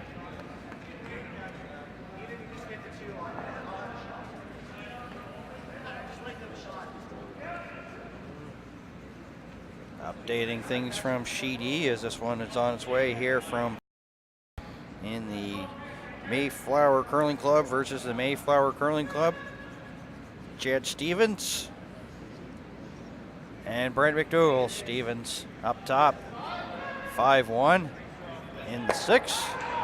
They're in the third stones as Cameron McKenzie was throwing there. Of course, we had a chance to see Chad's daughter Taylor, who played for Callymore. Strong showing there at the junior championships. Yes, very good. They're an under-18 team looking to qualify for the Canada Games, which will be in February of 2019. So they'll play that later on, I believe, near the end of March. So. And they have a fantastic coach in Rob Moore. Yes, great coach there. He actually won coach of the event, got the coaching award during the under-18, the very first national under-18s last year. So we now have a national level under-18. It just started last year. It was played in Moncton. So teams from all over Canada representing their province under the age of 18 participate in this event. I believe it is in New Brunswick again this year. So a great opportunity for these young curlers to get the bug early and play these events and gain that experience going on into competitive curling. Front end there was talking to the skip Greg Powers. This one is coming. It will get by that yellow stone and go to the back. And back 12 will come to a rest. Wow, they really carry that stone on this ice. Slides a little farther than we think sometimes. So Jamie taking a look at who's number 2 back there. Seems to indicate that he's 1 and 2. So just going to zone into the forefoot. That's an option. He could also take that corner guard off if he thinks it's a danger. Or if he's not sure if blue's number 2, he could try the out-turn hit on that.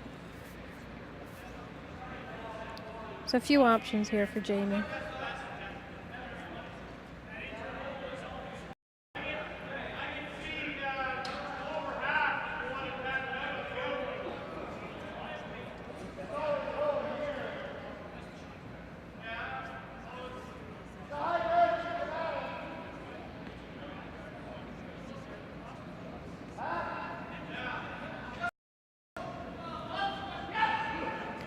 Jamie Murphy worried if he hits this blue and rolls out, Greg still has the guard to draw behind. However, the blue stone would not be in play anymore, so reducing the number of rocks in play. It's always to your advantage when you're trying to keep the other team from scoring. If he does over a curl here, maybe not quite understanding this area of the ice, he does have the option to remove that blue front stone. That blue guard coming into play. Oh. Just gets a piece of it. Goes to the wings and out. A little bit of shot and a little bit of that shot, so not quite what they wanted. So. Have a good conversation, and the result definitely not what, as you mentioned, what they wanted.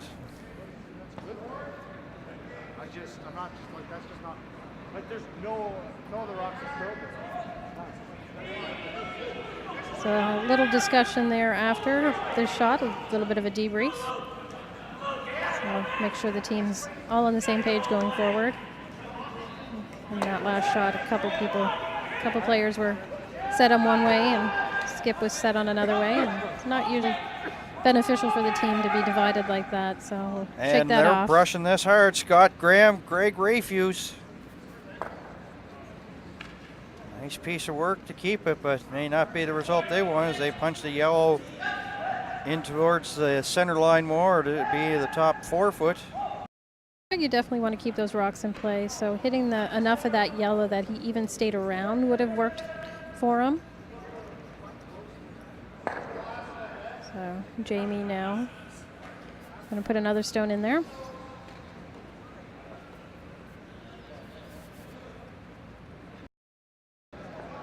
Paul taking a look at these back stones. Some discussion whether the blue was the number 2 stone or the back yellow one was the number 2 stone.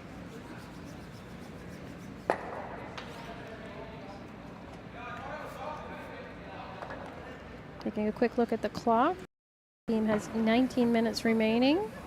The blue team just under 18 and a half minutes. Lots of time to finish out this game. And we do have 2 timeouts for each team. Team Murphy, I believe, used one earlier, if I'm not correct. There's Kroll and Zachary going hard on it. Sits right on the center line. Blocks the path. Not sure if people heard me, but anyway. Yeah, intense shot over on the sheet next to us. Even there's looking over to see the results. So, of course, a very close game over there. It is the sheet D and a couple of undefeated teams, so pretty well the winner of that will be tops in the men's one after draws. The Kendall Thompson team.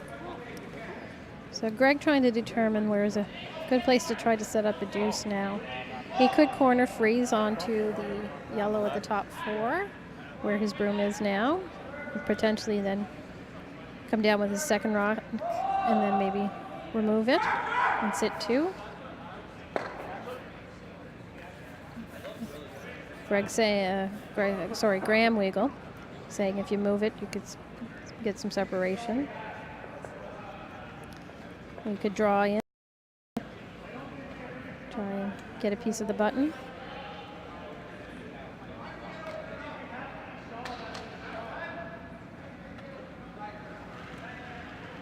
Timeout being called.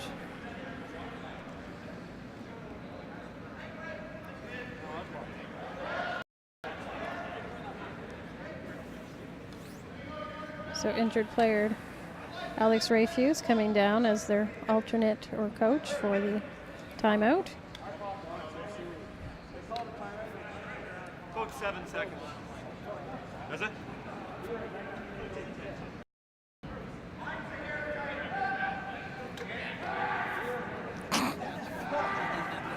Bruce Lotus, the coach there, just kind of in his recliner here. Philip Kroll getting his attention to come down. Bruce is coming. There you hear, Bruce is coming. He'll probably be about 5 seconds. Yeah, so the team that calls the timeout, their team can have the timeout at the home end or the away end if the action is at the far end down by the scoreboards. The opposition, their coach can also speak to their team. However, when the team that calls the timeout is done speaking to their team, the other coach has to leave as well because it does belong to the other coach.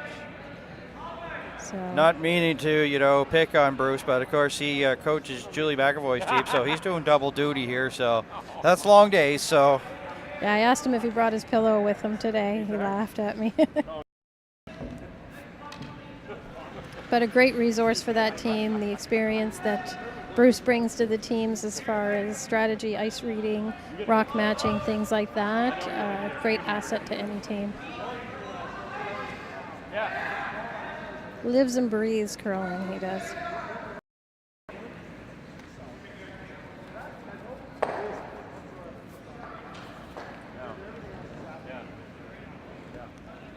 Crowd getting into some action. We're starting to see some clappers and stuff out there.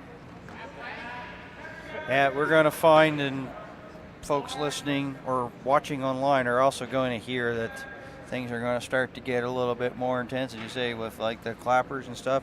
Same thing that happened at the junior championships. Next thing you know, we were looking over and Team Jones was having a cheering section, and pretty well we're clapping her going up and down the ice.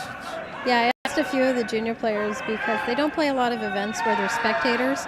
Sometimes these adult teams go to slam events that are held in arenas and they're spectators and such, so they get a little bit of exposure to that. In the junior events, you don't see that very often, so we had the advantage to have bleachers out on the ice during the under 21 juniors, and I asked them, I said, how do you make out with that distraction? They said, we love having our parents out there to cheer us on, bring it on. So unfortunate for Greg here, he was a little bit heavy and rolled off. So he sits open for Jamie to make a hit. They're even at as they play 7. Mark Dacey, Kendall Thompson. Vincent Chris calling that one on TV1. But we're delighted to have you folks who have tuned in to watch this one between Greg Power and Jamie Murphy. Yeah, Greg Power's team just not getting the results they're looking for out of these shots, just on the wrong side of the inch a lot of times, and Team Murphy just taking advantage of that and playing hard. Final stone for Murphy without hammer here in 6. No room for teams. Hit, nice roll away so he doesn't leave a easy shot for Greg with his last rock. So Greg will have to draw a full 4-foot here to try and keep himself into the game.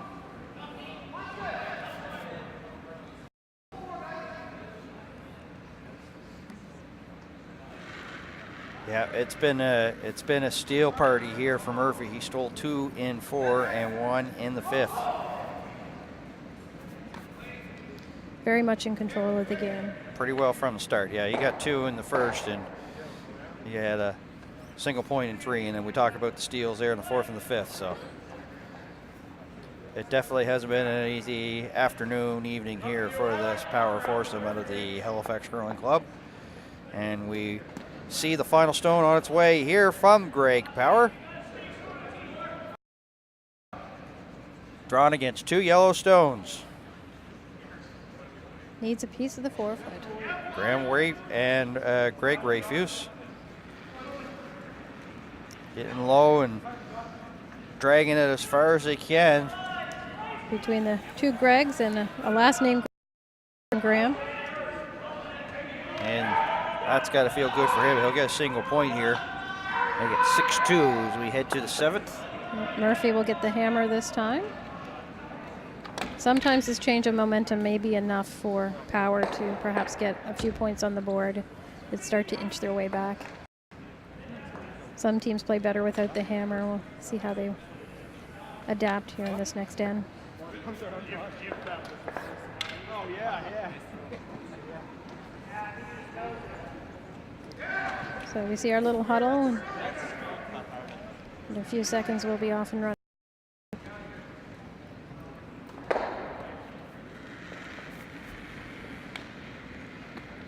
Well, it's man, like you want to like talk about like a tough start here for this Greg Power team. You start off your championships here, and you have the likes of Chad Stevens in your first one, and then Stuart Thompson, and followed up with Jamie Murphy. And it's like, wow, you know, that's like 3 teams you got to go through. Yeah, you know, you've got to go through all the teams. Yeah, top teams is where I'm going with this. Yeah. You know, to face them right away, right off the start. Yeah, you're going to play all 7 teams while you're here. Maybe it is to your advantage. You've played the top 3. You can get those crossed off your list real quick, real early, and see some closer games as we work through the rest of the field. Again, they came in ranked 6, so the other teams that they're going to play closely in ranking to them.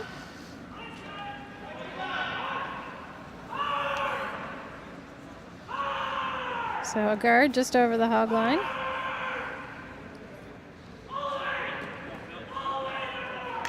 The team's certainly a little looser. It's this end. So of course that blue stone in the free guard zone cannot be removed. So Team Murphy electing to draw around here.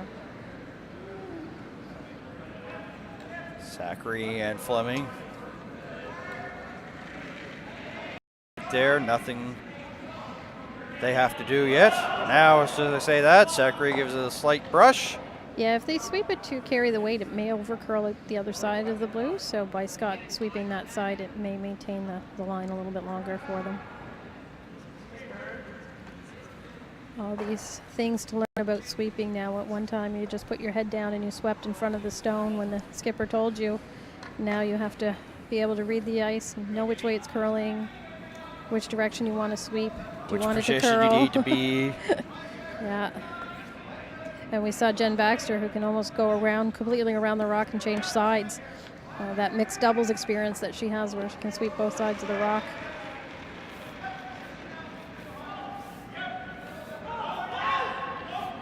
Looks like we're by here.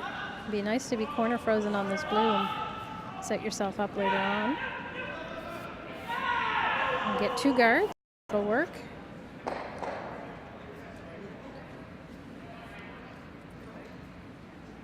Jamie likes a little tap.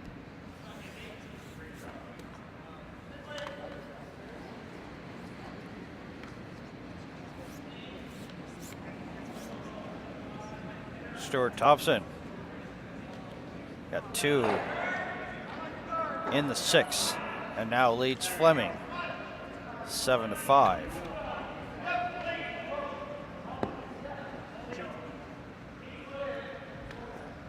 Thompson 1-1, and of course Fleming 0-2.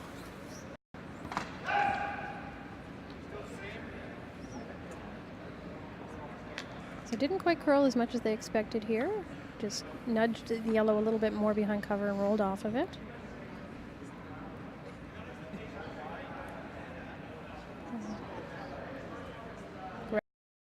Two choices. He can try and draw around and get on the button, or he can come down to the stone that Jamie just threw.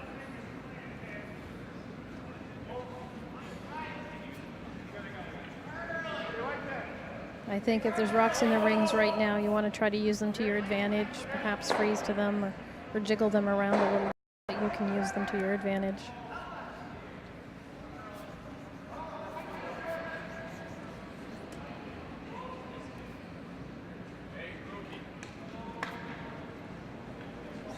Greg Rayfuse here in end 7.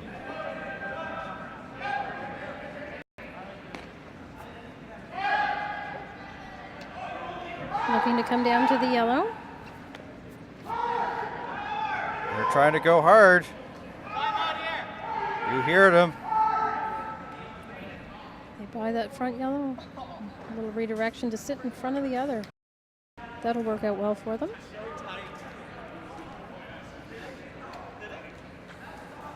Not sure if you'll see Jamie start to run some of these centerline guards or if he'll keep the play in the rings.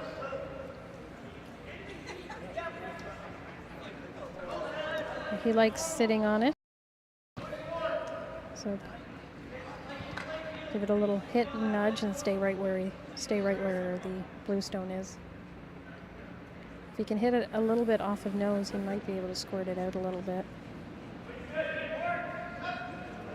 The cap wearing Scott Zachary.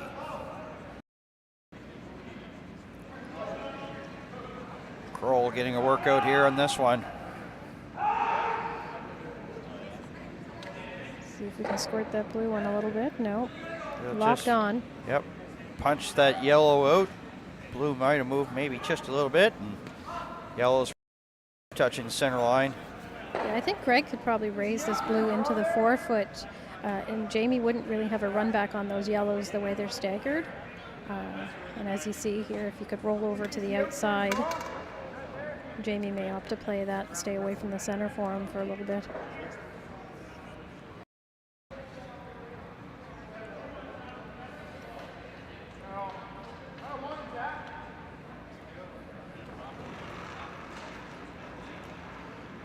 team likes the tap.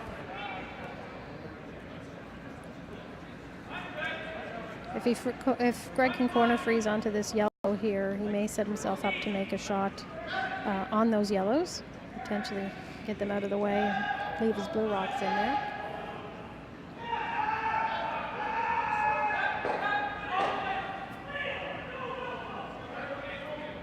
Right now, I believe yellow is sitting 1 and the blue is 2. Refuse.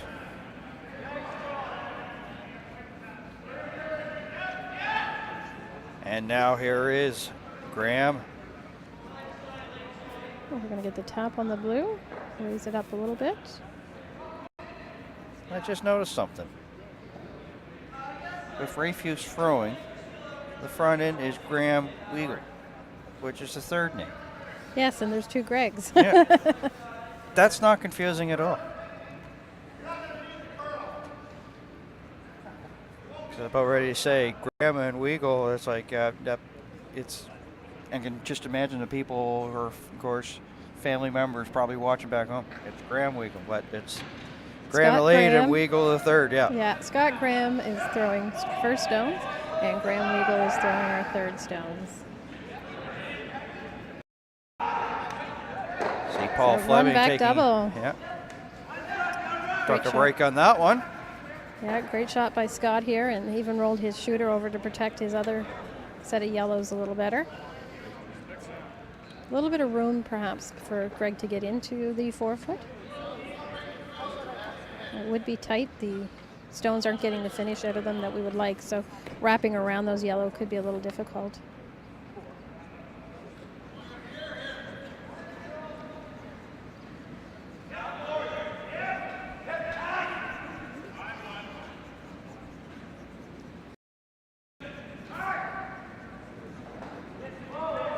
Graham Weigel.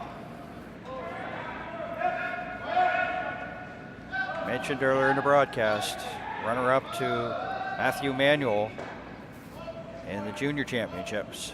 And Manuel will be making his way to, they start playing. Next week, I believe. Yeah. Yeah. 13th to the 21st, if my memory serves me correct. Talking to a few of the parents, they're getting all their plans ready to go out and enjoy the trip. Cheer their children on. I'm sure there'll be lots of families, parents and loved ones, spouses and children that will travel with whoever represents Nova Scotia at our Scotties and Briar as well. So, lots of blue nosers out there. Yeah, and hopefully want a little bit of a change of result there for Matthew Manuel. 5-4 the last couple of years, hoping for a better record this time. Yeah, he's had Another a few kick at the years at can. nationals, so Yeah. he's been able to adapt and acclimate. Sometimes your first year there, it's a little bit of shock and awe. So having under his belt now, perhaps he can settle in and play well. They've aged another year, so different level of experience. So hopefully they'll improve their record, and we'd like to see them in the playoffs. So trying the other side of the ice, perhaps we can get buried a little better on this side. I think this might be over curling on them. As soon as you say that, they get off of it. Yeah, we're on the yellow right now. They'll punch one of the yellows and raise it to the back 4. Yeah, if he can get to that yellow on the other side and freeze to it, he might, or tap it back 4-foot, and might set himself up to steal one.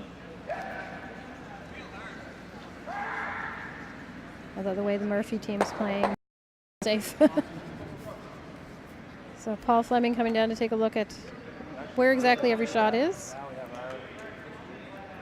Half of the Murphys' points have came on steals, 2 in the 4th and 1 in the 5th.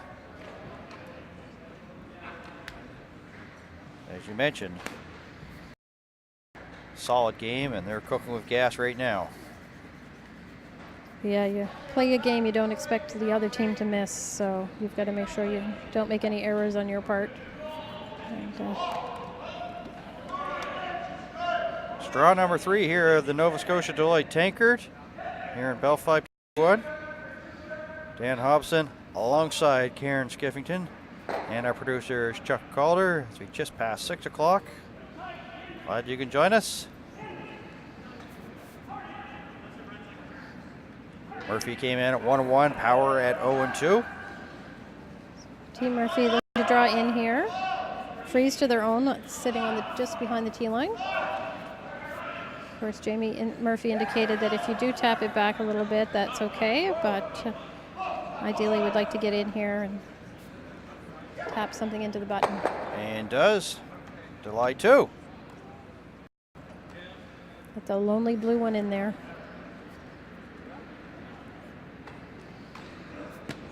Pretty well, I'm gonna put my hat on, and you could correct me if I'm wrong. Come down and push the blue. Is that really the only real shot that he's got, or you see other things? You can put your expertise on this, but that's just what I see because you look at it, it's cluttered pretty out front. Yeah, the front is very cluttered. The forefoot is pretty much closed off from either side. You've got to get into the button so that there's enough of that blue showing that you could raise that. Don't know if doing a double run back gets you anything. There's not really a small enough hole to fit through there. I'm not sure if you draw down and try and move some stones around, if that would work for you.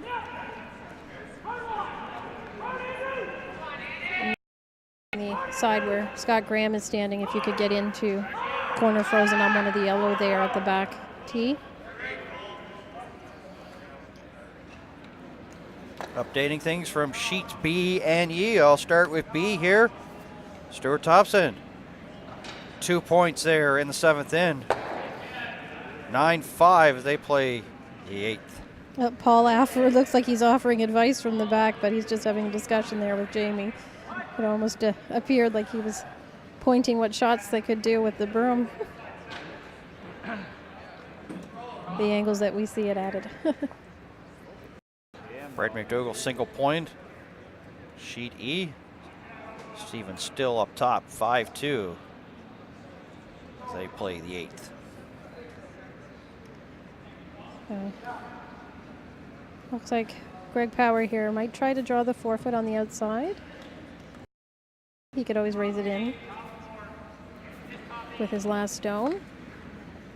He may get enough curl to raise the blue as well. So there's a couple options if you come this side. You could just draw the forefoot, or you could promote your own. Sheet D, of course, it's also being covered by 5 TV1 and a couple undefeated teams. Kendall Thompson out of the Mayflower Curling Club and Mark Dacey out of the Mayflower Curling Club. And Kendall Thompson leading 4-3 as they play the 8th.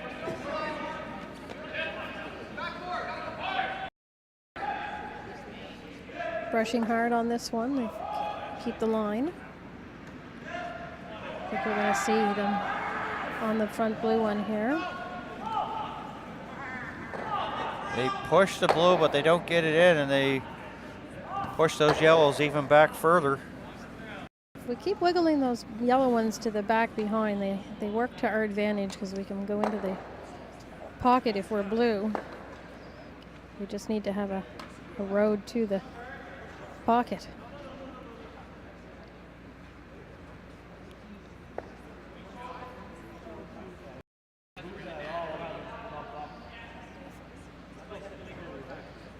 So we've kind of got a mixed bag here on draw number 3. We've got some routes, I guess you could say, and we've also got some close ones. So we've got a mixed bag here. Third draw. Well, the sport of curling is certainly unpredictable. You never know how the game is going to go until you buckle down and play. We've been sort of keeping our eye on sheet B with Fleming versus Stuart Thompson, and it's, you know, that thing has had more ups and downs than a roller coaster. Fleming went on a run, and now Thompson's on a run here.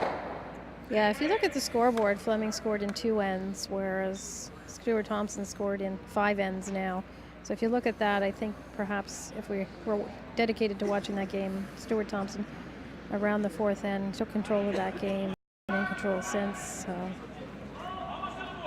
2 points though for Mike Fleming, and he's right back in it. Well, it feels like we've said this a lot, but it's a hard situation that Power's facing right now. 2 yellow up top and 2 yellow in the forefoot, and 1 lonely blue stone there for him. Yeah, very difficult to get your single point here. The path to the button is blocked from both directions, and you can't really see enough of the blue stone of your own there in the top 4 to promote it into the button area. So he's going to try and make the best he can here with the draw. He may be trying to hold Murphy down to 1. If he can ever get a piece of that button, it'd be phenomenal. They've been struggling with this side of the ice. The rocks have been curling a little bit more for them.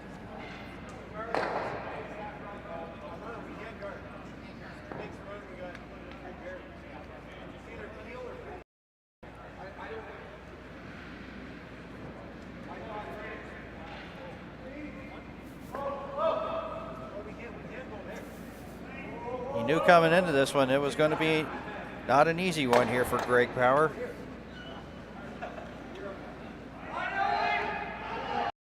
This final stone here in 7. Light brushing there from Graham and Graham Weagle, or pardon me, Refuse. Scott Graham. Scott Graham, yep, and Greg Refuse. So gets the raise but does not get the angle out of it. Jamie's sitting 2 right now. He does have hammer. So he could try to draw the edge of the forefoot for 3. Or he might say this mess looks like I don't even want to touch it. Yeah. 2 yellow stones are lined up to hit the blue. Could be a nice risk reward shot.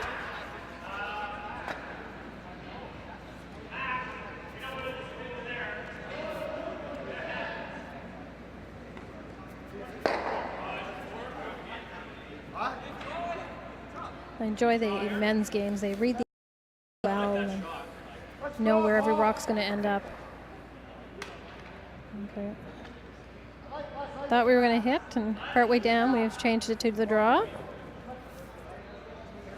So we just have to bite a piece of the forefoot. And you can see a little bit of the red, so it is available.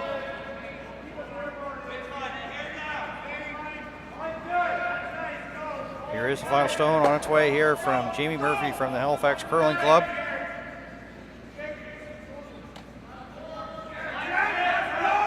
Two already, hoping to make it 3.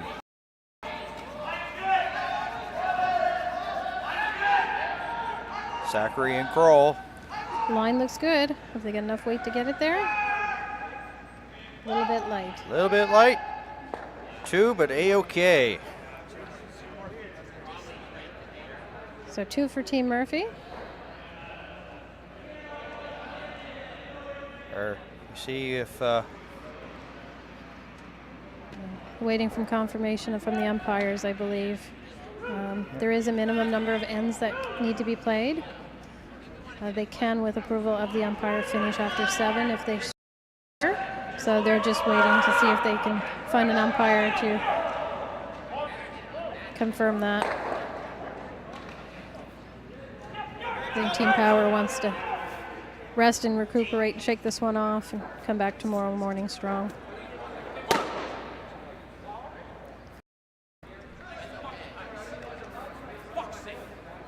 So we're hearing some tension on another sheet. So as the games get closer and the week gets longer, the tensions and tempers rise.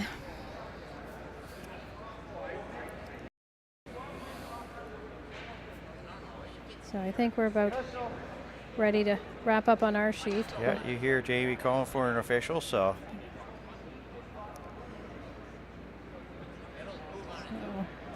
I think a lot of the tension we're seeing is probably from Sheet D. That's a very close game. You said both undefeated at this point, I believe. So a key game for them.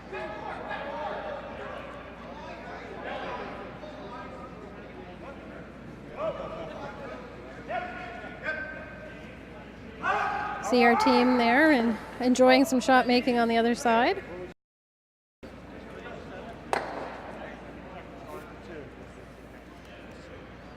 So we've got the officials' attention now. So there's a few officials here. We have a head umpire that's in charge of the whole event, and then we go out on ice and manage each of the games. So they're just confirming with the head umpire And that there they are permitted to finish early. So. 8-2 to final. After 7 innings, Murphy will improve his record to 2-1, and Greg Power will drop to 0-3.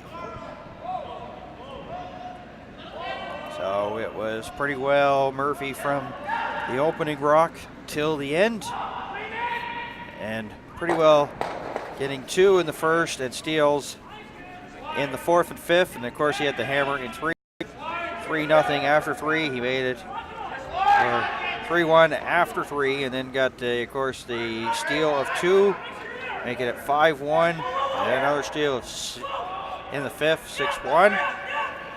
Howard got a single point in the 6th, and of course the 2 that we just saw here to wrap this one up.